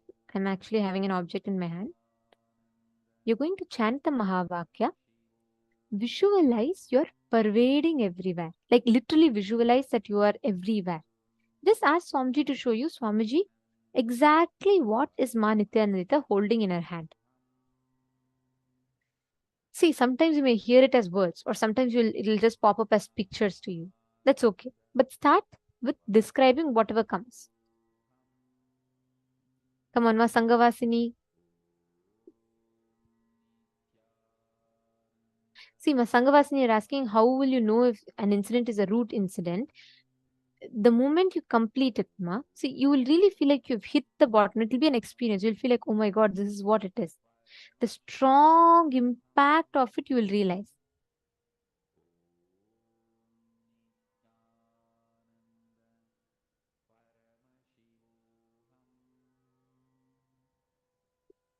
Chant the Mahavakya, identify.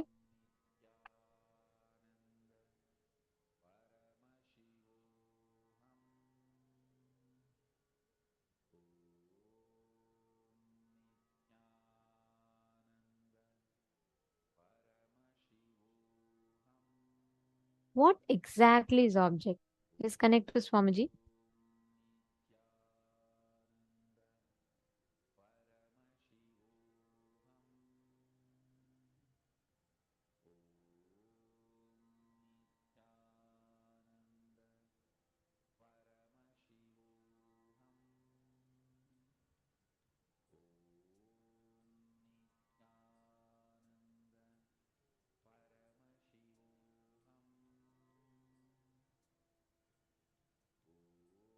You may see it will be different things. At times you will see it as shapes, colors, sizes, but don't let your logic come into the play. That's the key. Means you should not think that, oh, okay, this is what it is, this is all I can see. Intensely connect and see, ask Swamiji to show what exactly is object. Whatever is coming, you can keep typing and posting in the chat. As in when you see, just post it in the chat.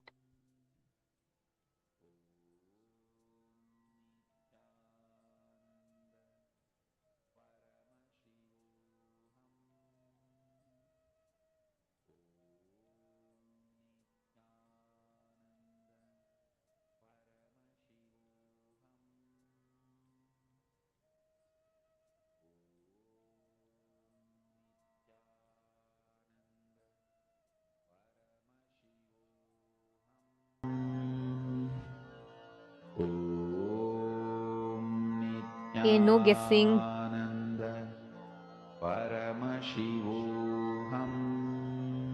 Describe the shape.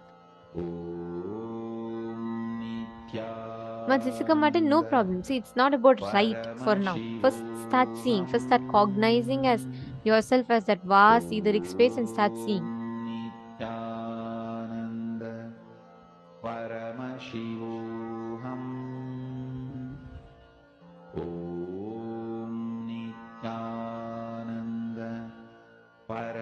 Describe the color, describe the shape.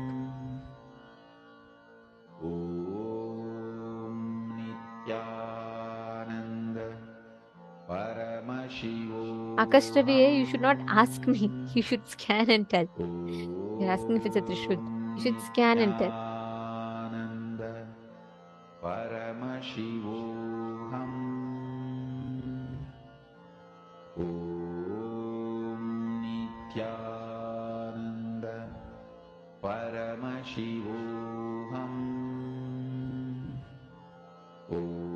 Yes, Nikhil Thakure, you should close your eyes and I'll answer your question a little later. Right now, we can all manifest intensely. Just close your eyes. Let that shapes come. Let different things come in your third eye. Let objects keep appearing. Scan and keep identifying that. And whatever shapes comes, post it in the chat.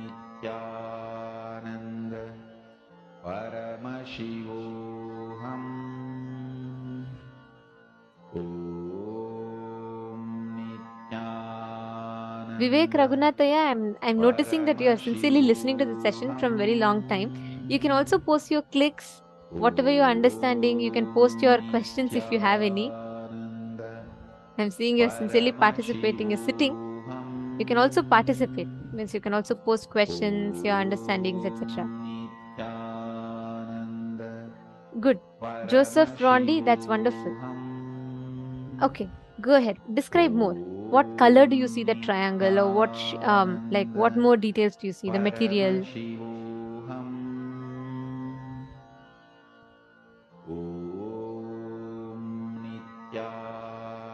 Okay. Since many of you have posted, I'm going to be sharing the answer with you all right now. Okay. Great. See, if it is not right, it is okay. It doesn't matter.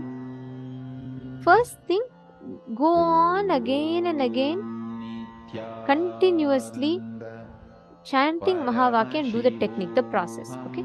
So the exact object that I was holding for all of you is a clip, a black color.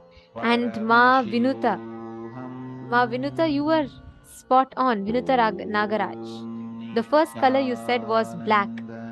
Even Ma Prithvi saw the color black. See, it doesn't matter if you didn't get the other things correct, but the first thing you guys saw was black. Excellent. Wow. Ma Virupaksha, you said a little dark object as big as the hand and black. So this is a little dark object and as big as my hand and it is black. That's right.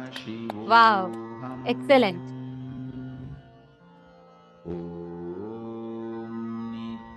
Ma Yogamal, you saw a black rat. Interesting. Okay. See, that's what so many of you have seen. Ma one of you had put, you heard some clicky sounds. So this just makes something similar, a click sound. Do you all see, when you start manifesting, you may start with first just going on describing the broader details and so on. But once you start manifesting this, you will start having a breakthrough in the way it manifests for you. The way it starts expressing through you will be very different. Okay, very nice to see all of you participating. That's wonderful. Now we are going to be entering into a very, very important session. Today is all about breaking free from pain. We are going to now be understanding what is pain, what are the 5 types of pain that we go through in life. Swamiji is going to be revealing that. So let us listen to the revelation. It's a very, very beautiful session. We are going to be learning about pain and how you can, what are pain. Firstly, what is pain? What are the types of pain? And how do we get rid of pain in life?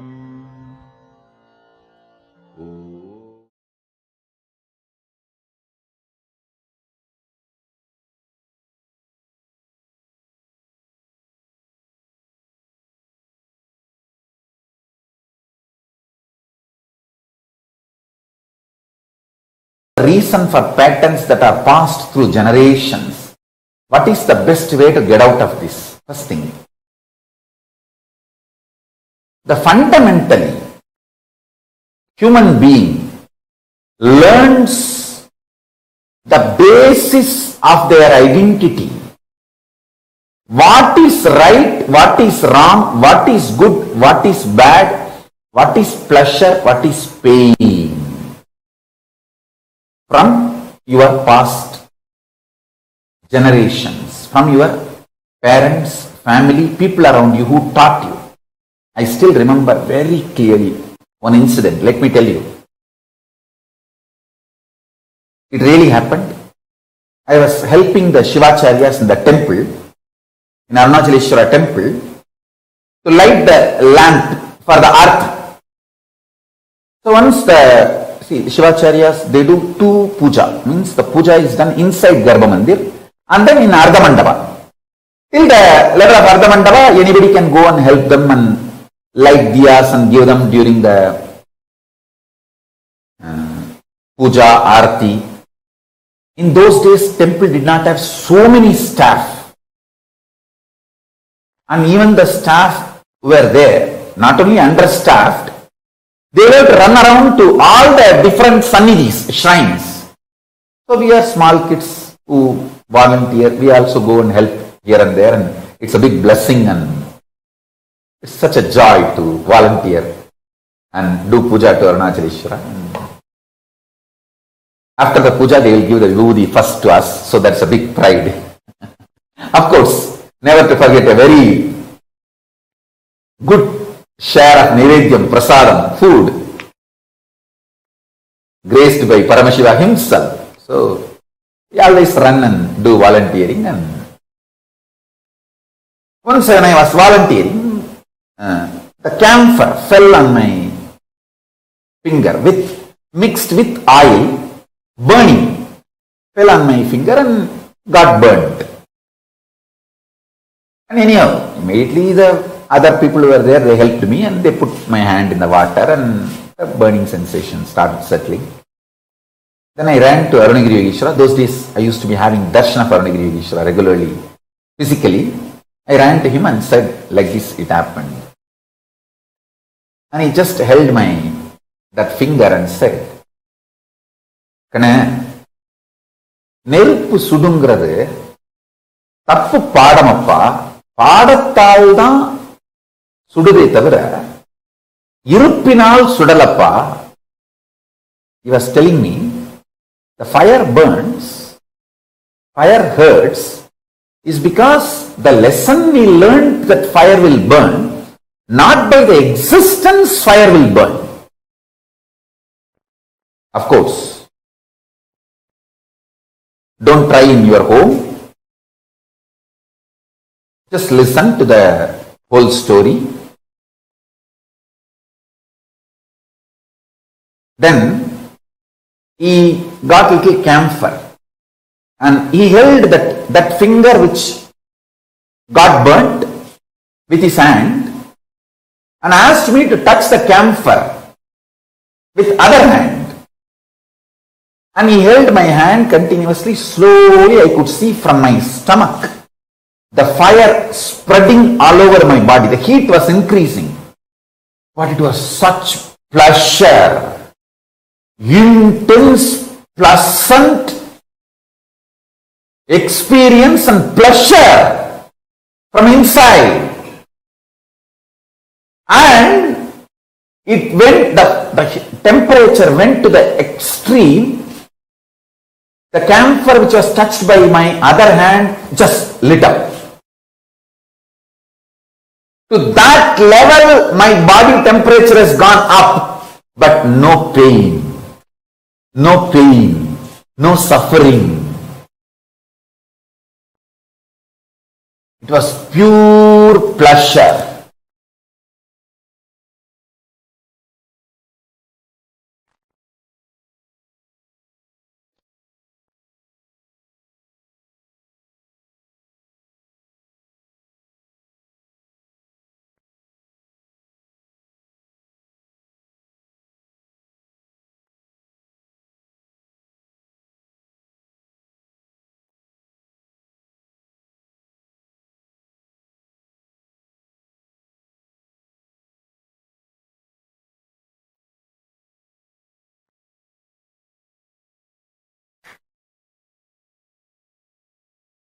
I still remember how he raised the whole, not just temperature, my cognition about fire. That's it. I realized even the so-called fundamental experience like fire burns is because you learned that way. You are delusory learning, not because of its existence. He said, hey, Agni, தத்துவமப்பா, அது வயத்துக்குள்ளே தான் இருக்கு.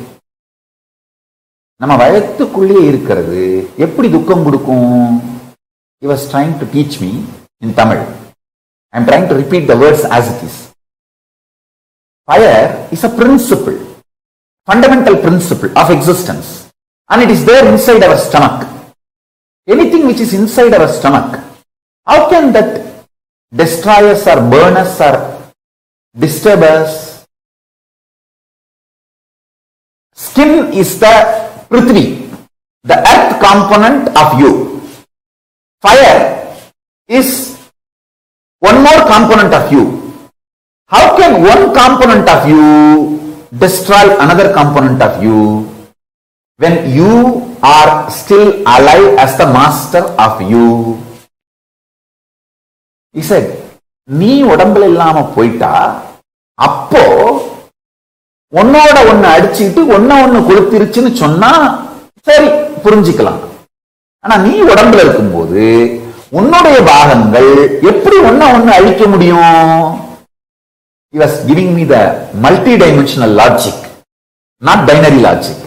He says, when you are not inside the body, your own fire component has burnt your own earth component. At least that can be tolerated because you are not there. The head is not there. When the head is not there, the students can, it's like if the teacher is not there, the students can fight amongst each other and burn the classroom.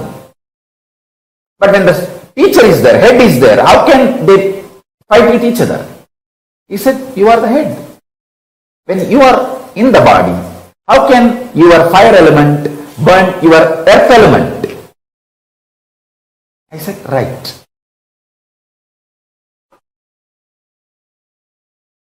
Correct, Swami.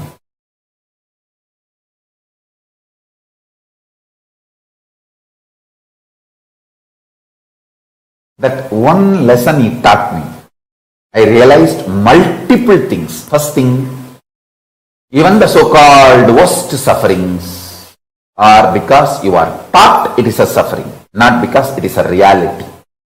That's first lesson. Second,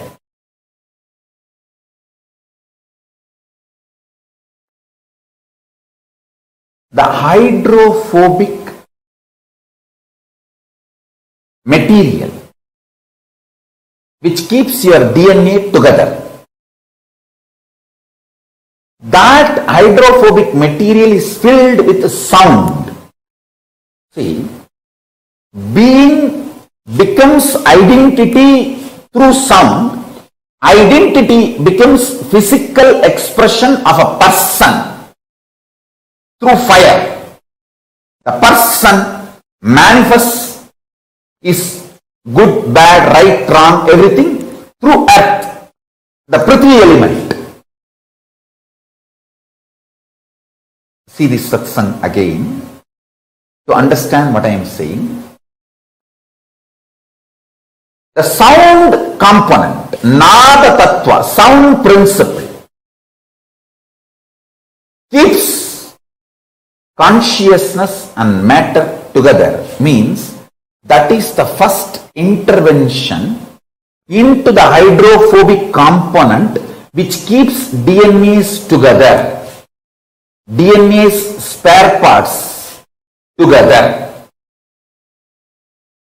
Guru, by giving the right sound, vibrations, cosmic principles in the form of Anagata Dvani, he gives new birth and breaks all the patterns passed through the generations inside you.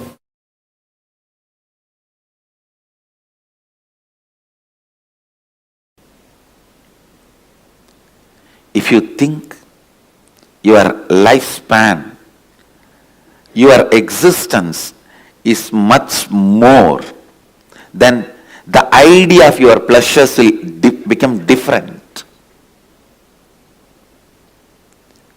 The ideas about your pleasure will become different. Understand? If you think you are going to be having births and deaths, that's the truth. Till you are enlightened, the births and deaths is going to be your life cycle. Then simply you know what is going to be your pleasure, what is going to be your pain, what should be your pleasure, what should be your pain. Having a larger vision, more clear vision about you. Actually, when you have more clear vision about you, all your actions will be aligned to that. Your pleasure, what do you consider as pain, what do you consider as pleasure, what do you consider as good, what do you consider as bad, everything will become different if what you consider as you changes. What do you consider as you, if that changes,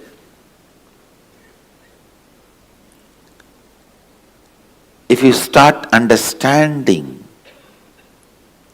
what you consider as you is little more than the immediate life you are observing. A common man looks at only the 20-25 years he is supposed to live healthily with all the so-called pleasure. By the time 25, he will have little money and freedom to do what he wants. And by the time he is 50, over everything. So this 25 years only you consider as life. That's if you consider only this 25 years as you and plan, that is what I call very, very short vision. Then all your strategies about you, life, everything will be vinasamcha, means destructible, based on destructible.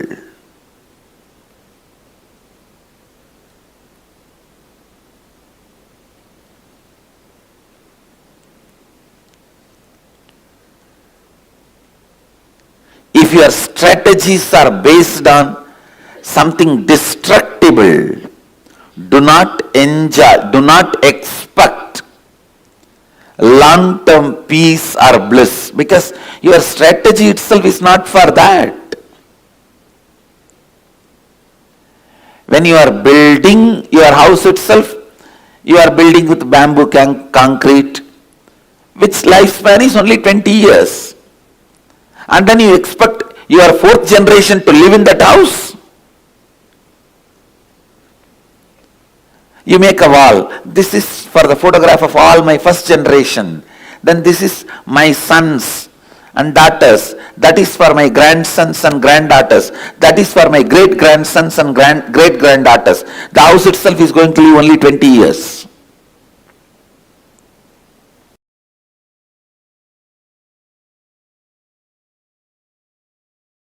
See, before even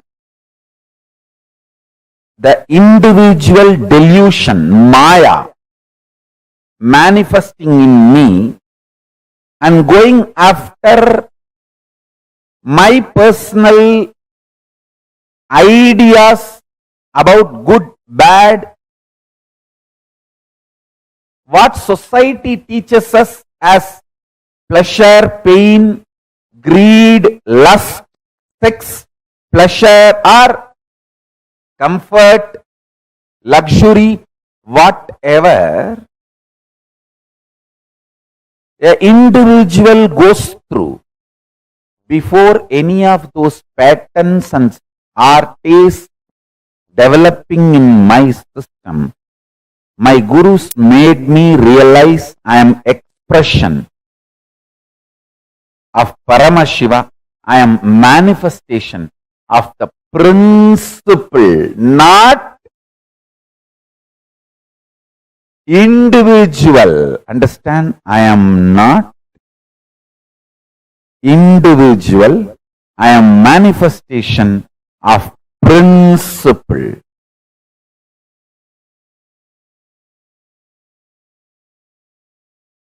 You need to understand.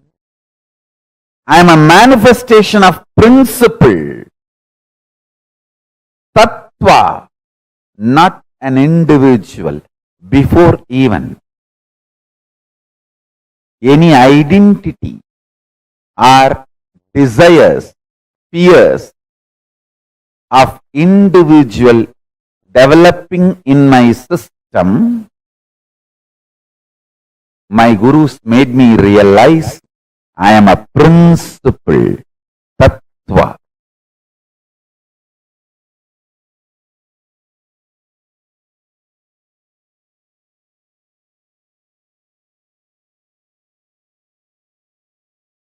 Now I want to tell you, for living enlightenment, you need vision, not sacrifice. As long as you don't get the right vision, you need to have sacrifice. Till the vision is not clicked, you need sacrifice. Once the vision clicks, you don't need sacrifice. When I cut my thigh and went back to Annamalai Swamigal, he said, what you did is neither wrong nor right. I couldn't understand. What do you mean? He said, because of this cutting yourself, you got the click. Ultimately, that you are not the body. Actually, after that only he gave me the initiation into that Aham Spurana. The methodology of the Aham Spurana by great incarnation, Ramana Maharshi. It was transmitted to me by Annamalai Swamigal. So Ramana Maharshi is my Paramaguru.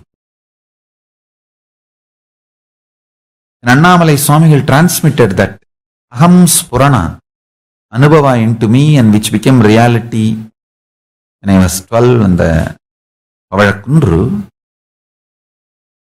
After that, once Annamalai Swamigal was telling me, now understand the thing you did, cutting your thighs, neither right nor wrong.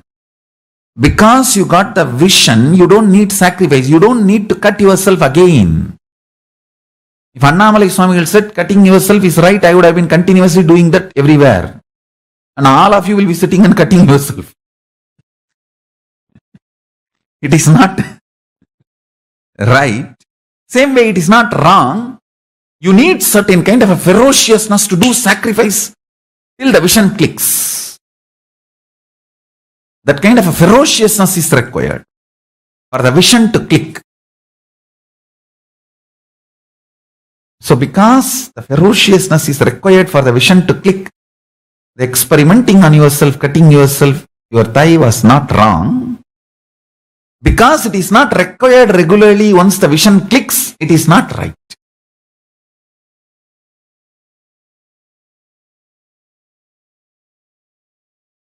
Understand it properly. Sacrifice is required only till the vision clicks. Once the vision clicks, you don't need sacrifice.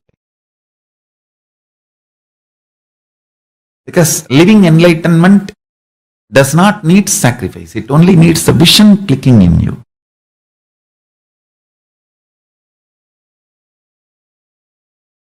But till the vision clicks, you need to have the passions and perseverance, will, persistence. For that you need sacrifice.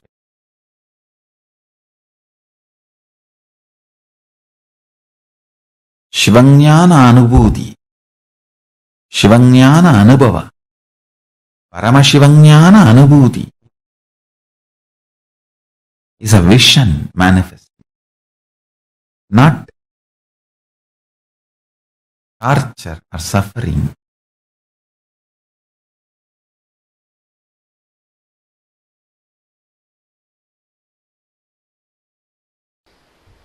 The sacred truth of the source of seeking, please understand. Your very biomemory vibrates. Your very biomemory actively functions only with some of the basic questions about life.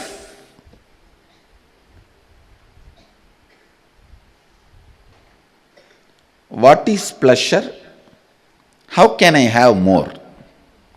What is pain? How can I avoid that? What is life?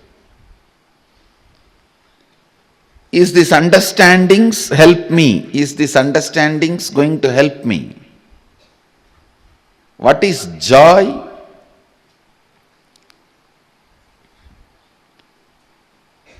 All these basic truths, basic understandings,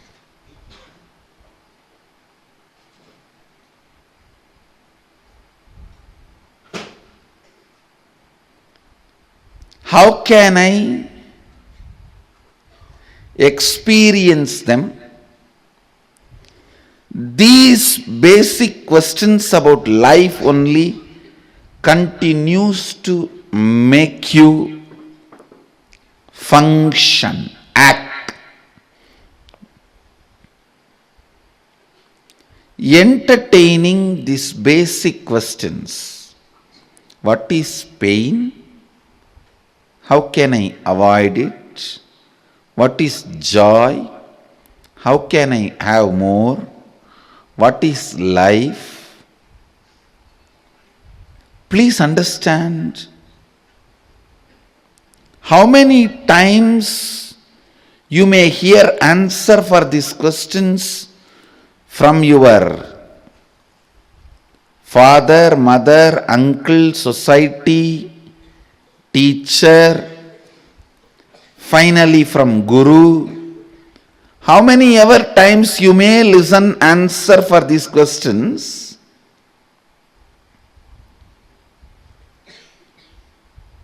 Listening to better and better answers for these questions and clicking with them is maturity.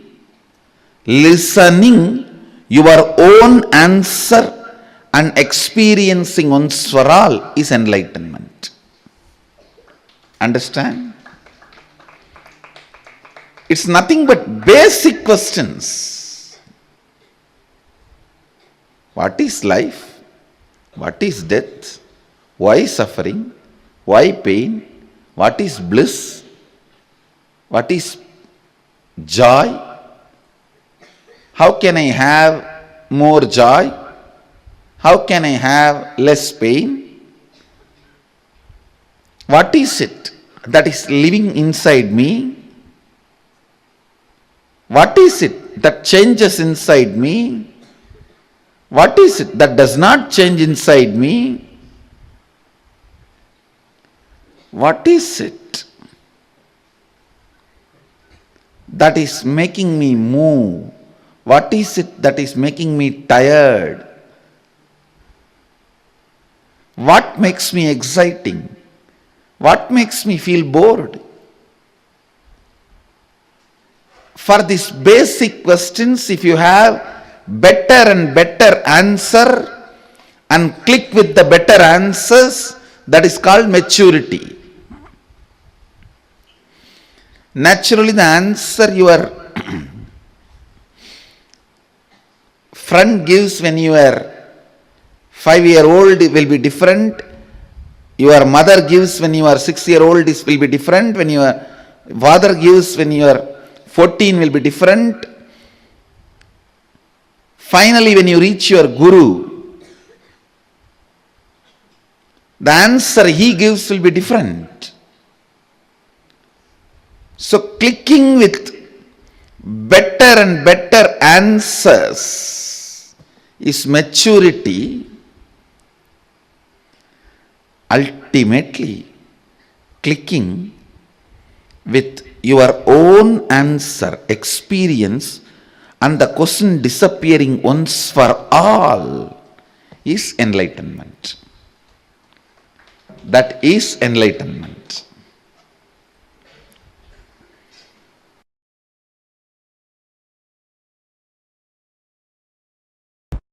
Understand the principle, cosmic truth, listen carefully.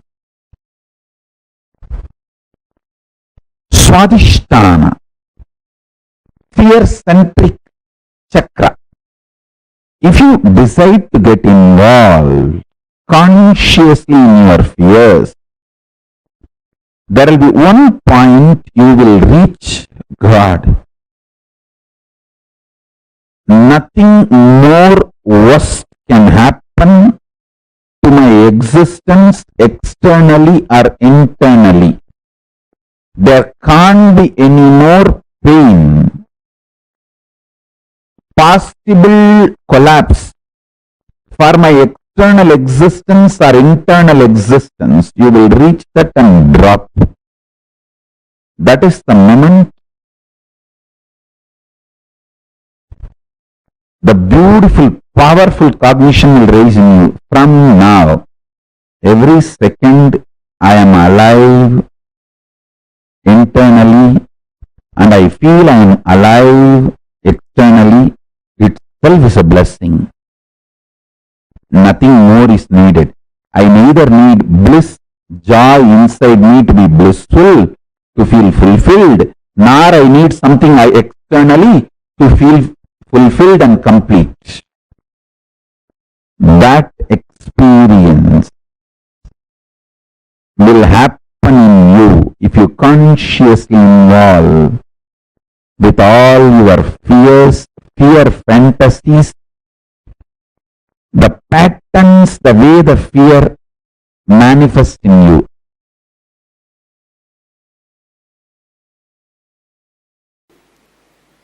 Overpowering you. This layer, the mental layer, Manomaya Kosha, strong thought currents overpowering you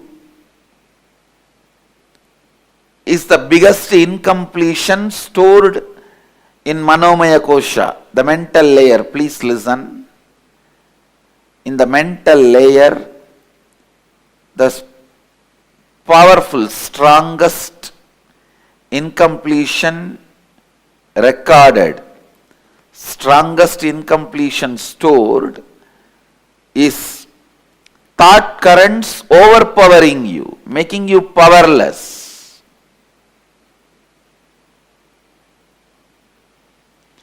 in this layer, we store all the pain patterns. We store all the pain patterns. Physical pain, mental pain, emotional pain, spiritual pain. All the pains are reduced to mental pain and recorded in your being. Please understand, physical pain also, when it is recorded in your mind, it becomes only mental pain. It is the mental pain about physical pain, that's all.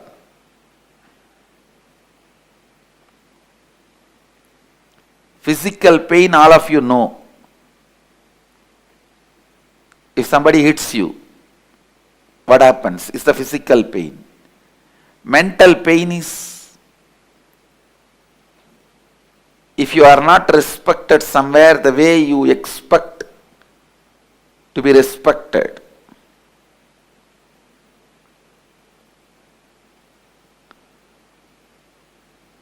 Emotional pain is somebody whom you really love or trust cheats you.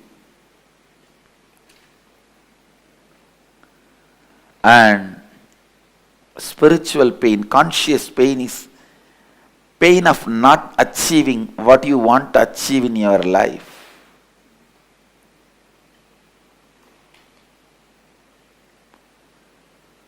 Listen,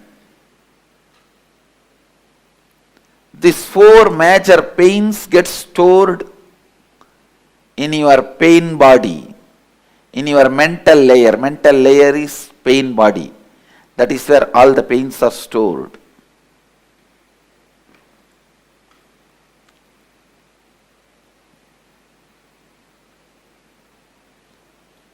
I'll lead you into a very powerful process to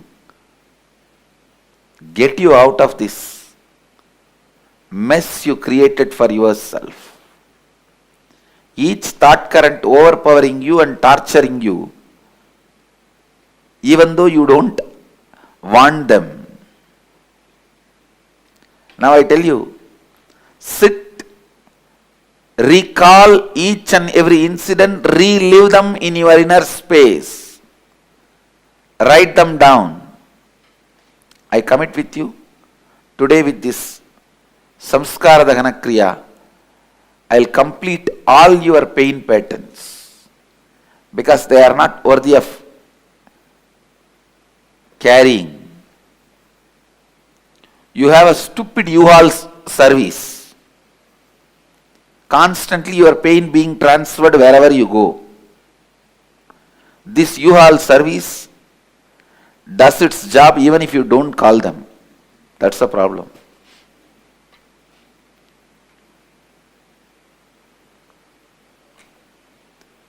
The unique process we will do now, you are literally going to write your autobiography. Understand? This process is called Samskara Dahana Kriya. Start with the earliest memories of your life. Recall all the unpleasant incidents of your life. The ones that brought you mental, physical, emotional, conscious pains. Recall each incident. Relive it in your inner space intensely. Go back to the same situation, same emotion, same thinking pattern, same understanding, same experience. Go back to that age. Bring that same emotion, bring that same experience. After reliving, write down each incident clearly as if you are writing a story. Do not censor anything. Do not avoid any incidents. Write each and every incident. Don't censor. Do it really, really sincerely. Go ahead. Let's gather for next session. Thank you. Be blissful.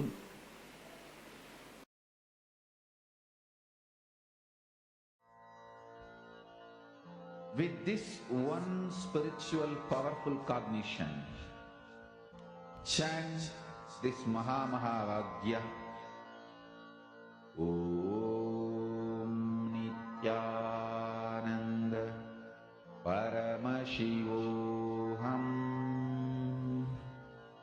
Om Nithyananda Paramashivoham. Om Nithyananda Paramashivoham.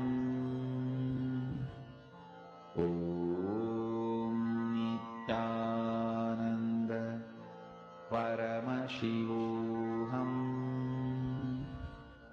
Om Nithyananda Paramashivoham. Om Nithyananda Paramashivoham. Om Nithyananda Paramashivoham. Om Nithyananda Paramashivoham. Om Nithyananda Paramashivoham. Om Nithyananda Paramashivoham. Om Nithyananda Paramashivoham. Om Nithyananda Paramashivoham. Om Nithyananda Paramashivoham. Om Nithyananda Paramashivoham. Om Nithyananda Paramashivoham. All the pains happen inside of us. Any pain that we create, it is our conscious cherishing of certain patterns, certain incompletions, which builds up as pain in our system. Swamiji revealed a very, very powerful truth, a very important truth. Every one of you that are here, please understand, pain is inevitable. It's all part of our life. But the suffering that we go through is our conscious choice.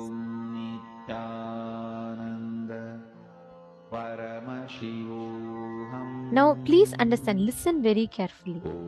All the pain that is created in our life, all the pains that we experience, that we go through in our lives, are created by the constant being, you turning a blind eye towards your blind spots. Swamiji revealed right now, right, in this session, Swamiji revealed a very beautiful truth. Swamiji said, the intensity of the pain in multiple different incidents is based on how you cognize it, how you term it. And Swamiji had explained about the types of pain as well. Swamiji revealed to us about what are the different types of pain. It is very important that we understand this, because just this one right understanding about pain will change the perspective which you have about pain and how you attend to that pain in your life. So now we are going to be doing a very beautiful exercise to overcome pain. Swamiji himself gave the exercise towards the last part of the session, but now we are going to be doing it. See, all the so-called worst sufferings is because you are taught it is a suffering. The beautiful incident that Swamiji shared, how when that camphor and oil fell on Swamiji's hand, that same thing, when it is taught as painful, because society conditions you to constantly cognize it as pain, your body believes it as pain. There's a very beautiful incident from Swamiji's life. I always love to share this. Swamiji tells during Parivrajaka, right? Swamiji did 9 years of spiritual wandering called Parivrajaka. Means Swamiji was just 17. Swamiji left his house. Swamiji wandered the length and breadth of India, and Swamiji was in his Parivrajaka Yatra. Now, at that time, Swamiji went to one village in Madhya Pradesh, which is in India. And Swamiji said one day he was meditating there in the village. Swamiji used to go travel place by place by place in different places, and Swamiji used to meditate there. Now, one day what happened was when Swamiji was meditating, Swamiji saw that particular village, one pregnant woman, she was carrying, and walks into a hut. 5 minutes, just in less than 5 minutes or so, she comes out with a baby in her hand. No pain, no crying, no shouting, no noises, nothing. It was absolutely peaceful. She was smiling. She had no tiredness in her face. Nothing. It was just like as if she just went to the room and changed her dress and came back. Swamiji was shocked. Swamiji said he was very surprised and shocked to see this. And anyways, since Swamiji didn't know their language, Swamiji didn't ask immediately, and Swamiji is continuing to meditate. Another few days, exactly another incident like this happened, where again another pregnant woman, she walked into the room, that hut. Okay, she goes into that hut and she comes out with a baby in her hand. Again, no shouting, no screaming, no tears, no pain, no tiredness. She was so calm and so smiling and so blissful. Now Swamiji said, like, he decided to find out how it is happening. So Swamiji said Swamiji went to the village priest, and Swamiji wanted to find out like how this works. Swamiji said, Swamiji went up to the village priest and asked, I see that, pregnant women are going and there's no delivery pain, there's no labor pain, and they're walking out like this.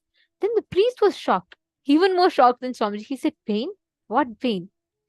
There is absolutely no pain, because from young age we are all taught that delivering a child is the most joyful thing to do, so they consider it as a joy.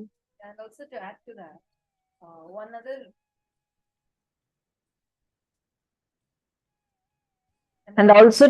that, one other important thing that Swamiji mentions is how when a woman hits puberty, when she gets physically mature, the women in that particular indigenous group are worshipped and are thought that they become divine.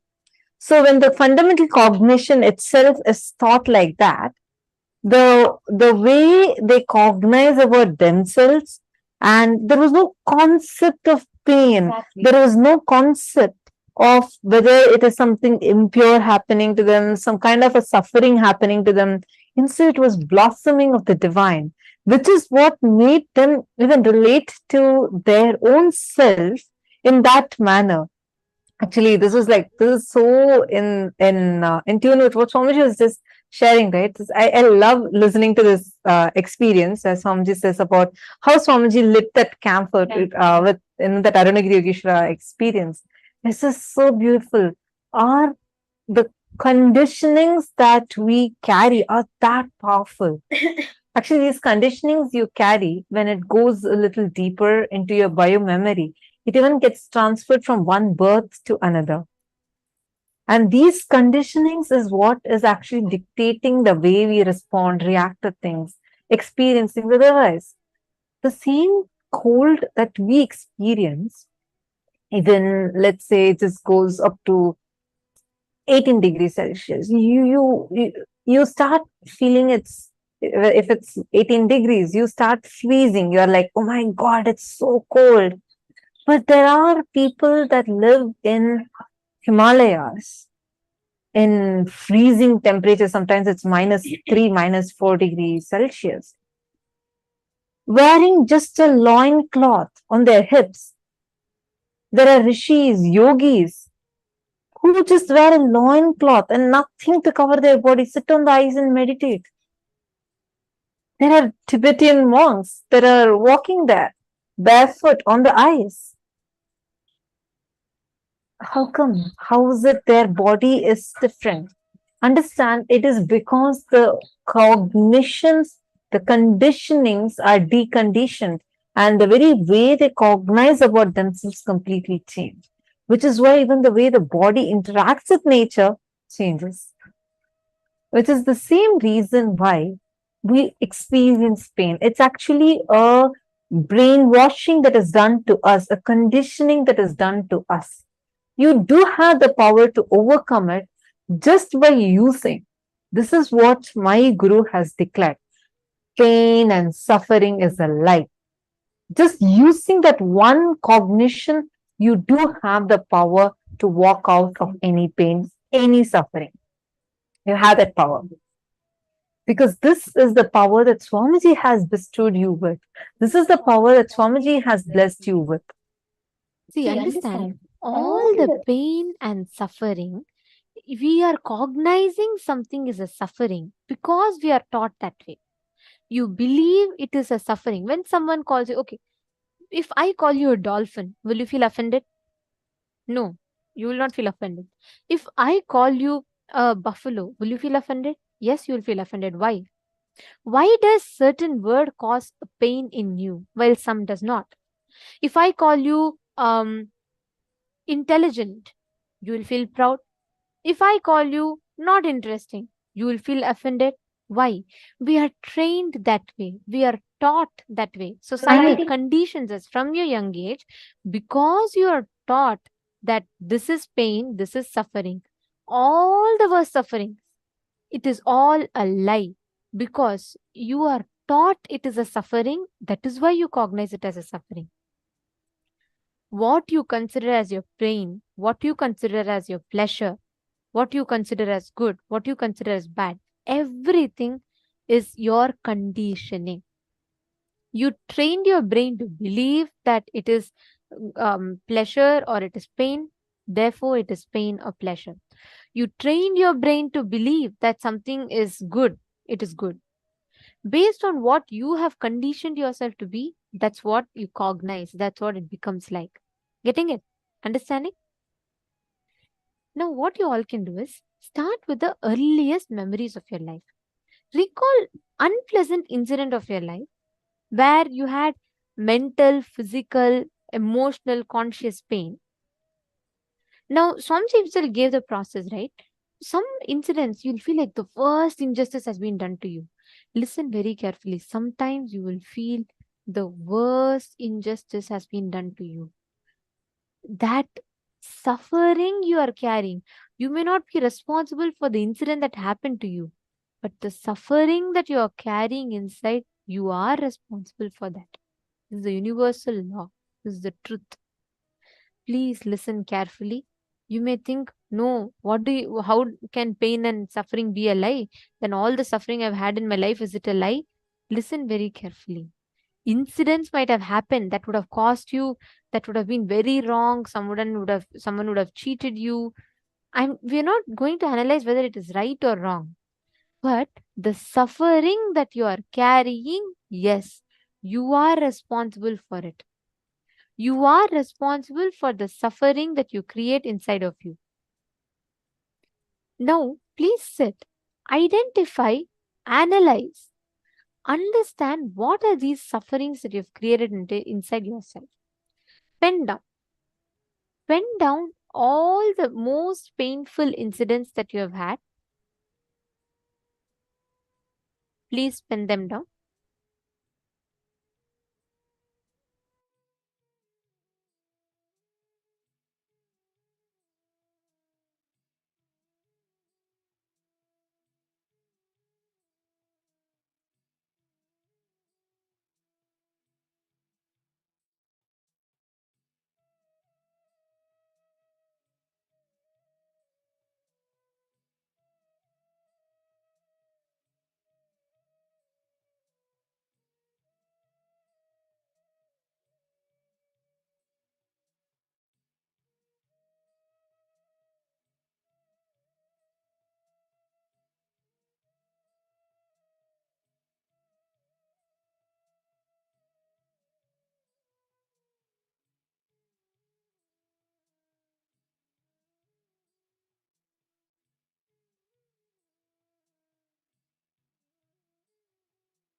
Hope all of you have written down and started reliving.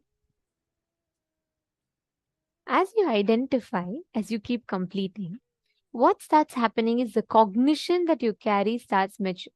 How you start manifesting, how you manifest the experience starts maturing. So it'll no more be in the same usual way that you see it, that you experience it. It'll have a completely different shift altogether. Now, all the participants, every one of you that are here, understand whenever you liberate yourself from certain pain pattern that you're stuck with, you start experiencing a profound breakthrough in the way you see, the way you experience reality.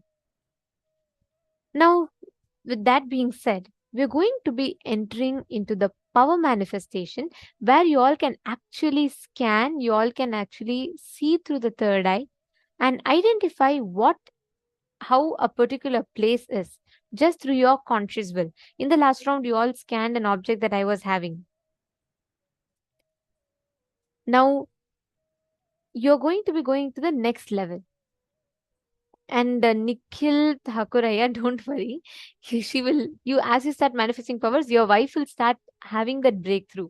Many spouses who get connected to Swamiji, the first thing they say is, when they see the transformation happening in their spouse, they start feeling like, oh my God, it is possible, it is real. And they start feeling enriched. And this will also help. Actually, we have a day where Swamiji, we will learn on relationships. I highly recommend that just try getting your wife, like talk to her, probably just ask her to come and sit with you. Talk to her and get her to sit. That day would be the best for your relationships. You learn a lot about you, your relationship, how you can have the best relationship. And that day we also have a special initiation where Swamiji will bless couples who want to conceive a child. Swamiji will bless them with apple initiation, like where you're blessed with, you get an apple, you get it energized by Swamiji, and you'll give birth to an enlightened child. So I highly recommend that you attend even that day along with your wife. We will let you know the exact date. That way you can get your wife also to come and attend along with you. Try talking to her and just see how, just work with her, like to enrich her, and you would know better to talking to her, listening, and it'll really, really help you for having an amazing relationship with her. Okay, there's a very interesting question from Fabio Bruno Aya. He's saying, I have a doubt. Swamiji explained that if one person robs another person and the person who was robbed is not disturbed about that incident, the person who stole does not receive karma. Correct. Swamiji did say that. Based on this, I would like to understand how we come to the space of Kala Bhairava, where where everything that is bad for us simply comes back to the person, and everything that is good, that same good comes back to the person. If we are in a space where we cannot be harmed, how will people who do bad things to us get punished for their harm? Okay. See, there's a two-level thing. One is, by law, what they give to you, the space that they give to life will reflect back to them. Okay. When you get affected, they get the karma. Yes, Swamiji had told that. Listen very carefully. The very fact that you feel, oh, if I am complete, then they will not get the justice, actually shows you're getting affected by it. If the agenda here, see, there are two different things. If your goal here is to make that person realize, when you are in the space of completion, only you can make them realize. If your space is just to give them back what they gave, then if you get harmed, they will get it back. So many enlightened masters have brought the greatest of transformation in people, not by giving back harm, but by blessing them. There's a very beautiful incident that happens in Buddha's life. Once he's sitting and giving satsang, and a man who's very disrespectful, who doesn't believe all this, he comes and looks at Buddha and he starts yelling. he starts yelling at Buddha and he says, what kind of a master are you? Why should we believe you? You teach suffering is true and all that. Why should we believe you? And next to Buddha, Buddha's disciple Ananda is sitting, and he gets so annoyed the moment he sees this man shouting at his master. And I mean, everyone is there and he gets so annoyed. So he's like, he just gets up. Buddha says, no, sit. Buddha looks at him and keeps smiling. The man now gets irritated too much. He says, I'm telling you so much, you're not even reacting, you're smiling. And he even spits at Buddha. Now Ananda immediately jumps up and he's about to go and harm the person. Buddha says, no, sit. And Ananda just keeps quiet. And the person, after some time, he goes back. Then Ananda says, Master, how is it right? He's doing something that's so wrong. And if I don't react to it, how is it right? Buddha beautifully explains to him, if you react to him, there is no difference between you and him, because even he is in the space of anger as you. And you are also falling to the space of anger as him. So what is the difference? So Buddha said, only when you don't react, you can actually help him. Now, after some time, Ananda doesn't really understand the whole thing, but he just listens to what Buddha says. After some time, this man comes back. He just falls at the feet of Buddha and he starts crying. He tells, even when I did so many things out of my anger, you still didn't respond. You didn't react.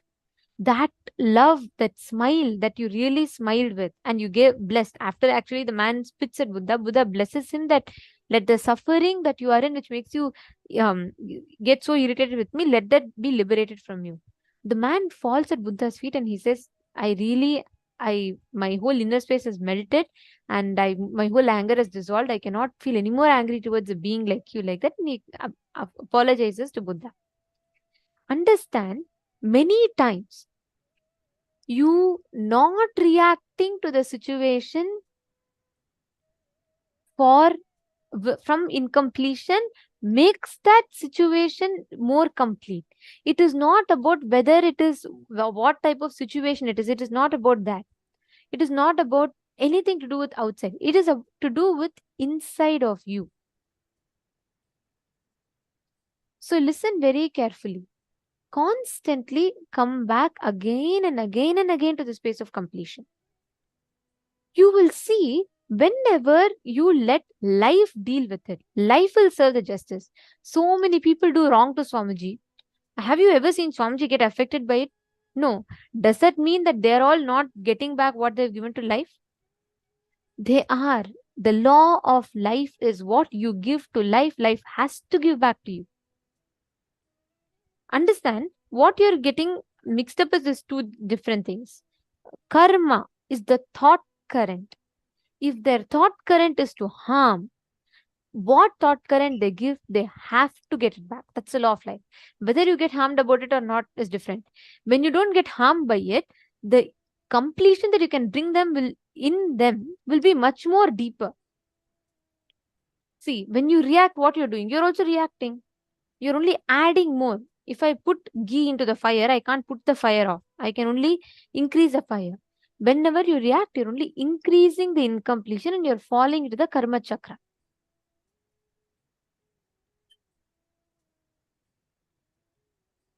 Ma Rajeshri is asking the difference between mental and emotional pain. Conscious pain is physical and emotional pain. Oh, Ma Vinuta Nagaraj, I'll just quickly answer your thing, Ma. See, relax. Don't get stressed about it, because many times when the patterns come out, because you would have never really attended to the situations completely. So sometimes your body will react like that. It's okay. Take a break, relax, and then you can do it when you're able to. Okay, so the question of the different pains, right? See, whenever you feel like disrespected, where you are emotionally hurt, it is one type of pain. There are other pains where you almost feel like giving up. Understanding?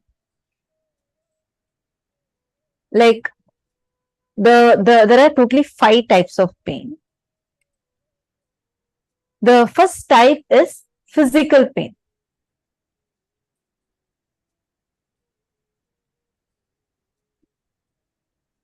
The physical pain is where you physically experience the pain, like anything to do with a small headache to, like really body is paining a lot, like in all levels, that is physical pain. Next is mental pain, where whether if someone is disrespecting you, insulting you, all of these go under mental pain. Emotional pain is much more deeper, understanding, ma, where deep inside of you, you feel like there is no one for me. I don't have anyone. Like it hits a lot more deeper. It is to do with your emotions. That is called as emotional pain. You understanding?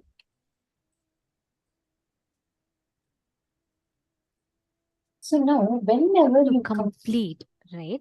All these layer by layer by layer, you can remove the impact. Understanding? Okay. Now, let us all enter into the power manifestation session where you're going to actually be applying this powerful cognition. Unclutch from the pain and suffering that you create inside of you. You will see the kind of a shift, the impact that you bring in your inner space. Okay? Shall we start? Okay. So now in this round, we're going to do it a little different. We are going to be manifesting the ability to view the details of any particular house. So basically, I'll be projecting a photo of an house. You're all going to scan and identify that. So joining with us for this is Manitya Brahma Yogananda and Manitya Devasmarananda, and they will be the acharyas who will be guiding us in manifesting this power. So let us enter into the power manifestation now.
Nithyananda, it is a pleasure to be here again today with each and every single one of you for this power manifestation session. My name is Brahmayoga, and today we will be your acharyas for this power manifestation session. So before we start the power manifestation, I would like to know how was the internalization exercise which all of you have done today? Did it give you a breakthrough? Was it simple to understand? Were you able to complete with the cognition of pain? Did you feel light after doing it? What are the different clicks which you have gotten? I would like everyone to just take 2 minutes and post in the chat what is your powerful cognition which clicked with you from this session.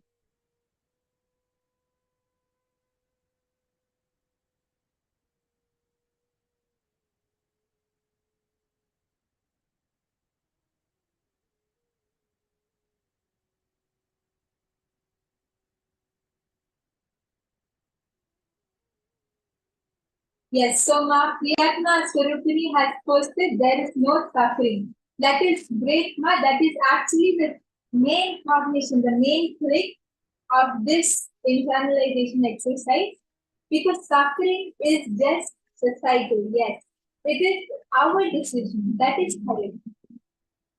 I request everyone else also to post.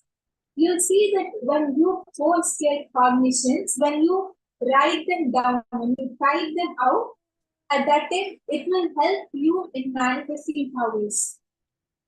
It will help in the power manifestation session because you become conscious of the cognition which is there inside of you.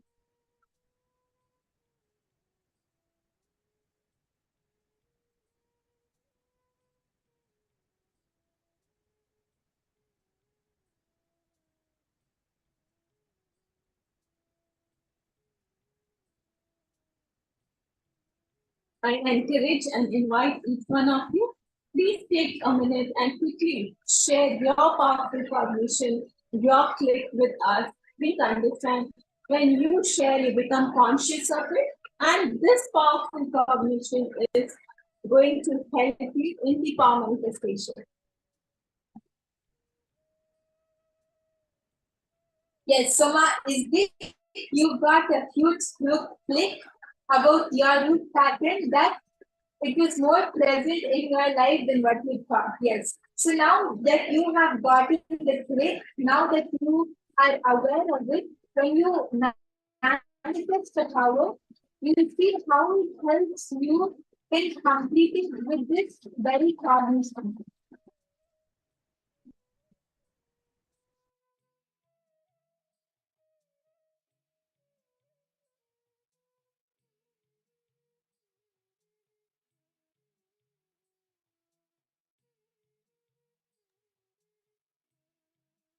Yes.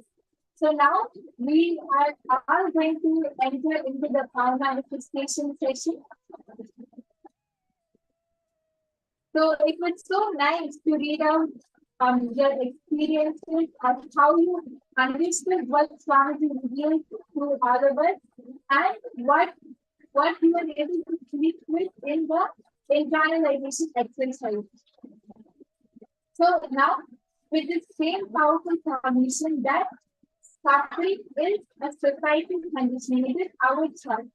It might be a reality, but the suffering of that is only our choice. So now with this, we are going to be entering into the power manifestation session. So I request all the participants to get ready with your pen and your paper. We are going to be scanning houses. We are going to be doing the power of remote vision. So I request everyone to get ready with your papers and pens.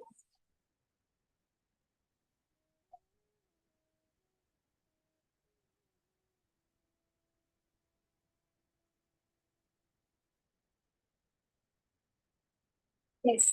So now, as all of you can see, the house is projected. The slide of the house is projected. So I request all the participants, sit with your head, neck and spine in a straight line. Remember Swamiji in your third eye. And you can close your eyes or open them, whatever is comfortable for you. And take a deep breath. Inhale and exhale. And start chanting the Mahavakya. Om Nithyananda Paramashivoham. Om Nithyananda Paramashivoham. Om Nithyananda Paramashivoham. Just connect to Swamiji and let the Mahavakya vibrate in your inner space. Just sit and intensely connect with Swamiji.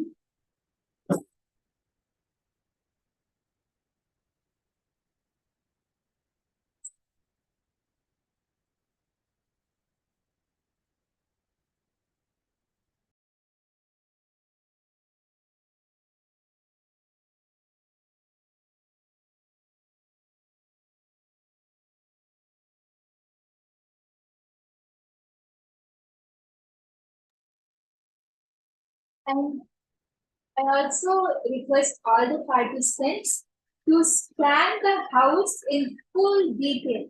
Whatever Swamiji shows you, the number of cups, it could be the number of spoons, it could be the minutest object or color in the house. Whatever Swamiji shows, you can even draw a full map of the house. You can write the material the walls are made of, the type of designs, the type of colors, the number of bedrooms, the number of bathrooms, what type of kitchen it is, the flooring, what is the type of flooring, the color of the flooring, what type of bathroom is it, what is the model of the house, everything, whatever Swamiji showed you, you can write it down in full detail.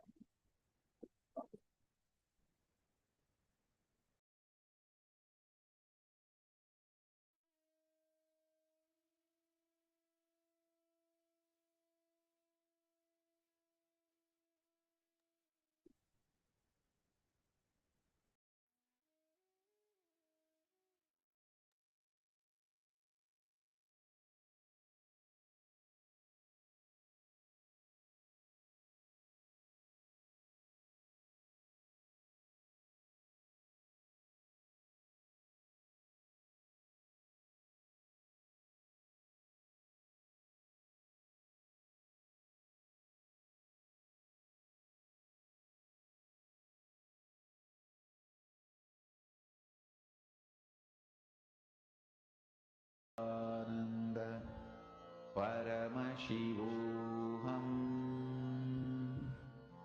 Om Nithyananda Paramashivoham. Om Nithyananda Paramashivoham. Om Nithyananda Paramashivoham. Om Nithyananda Paramashivoham. Om Nithyananda. Yes, Maham too. You have asked if we have to scan only the living room. So we actually have to scan the whole house. And not only the house, you can even scan the history of the house, what type of space the house holds, everything which is related to the house. It can be the vastu, it can be the history, whatever Swamiji shows you, you can scan everything. And yes, now you also have to scan the whole house, not only the living room. Paramashivoham. Om Nithyananda. Paramashivoham. Om Nithyananda. Paramashivoham. Om Nithyananda. Paramashivoham. Om Nithyananda. Paramashivoham. Om Nithyananda. Paramashivoham. Om Nithyananda. Paramashivoham. Om Nithyananda. Paramashivoham. Om Nithyananda. Paramashivoham. Om Nithyananda. Paramashivoham. As Swamiji is showing the answer to you, you can even start writing it down on a piece of paper.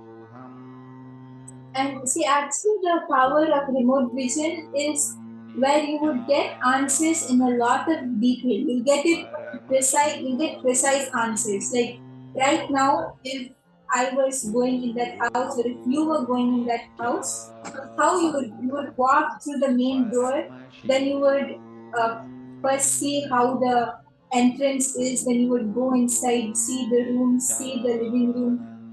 How you would walk through the house. That is literally what you're going to do now. You're going to walk through this house with your third eye. So you would get a lot of details. So I request everyone to write down whatever Swamiji is showing you, and you can post it once you're done manifesting, because you can keep writing it down.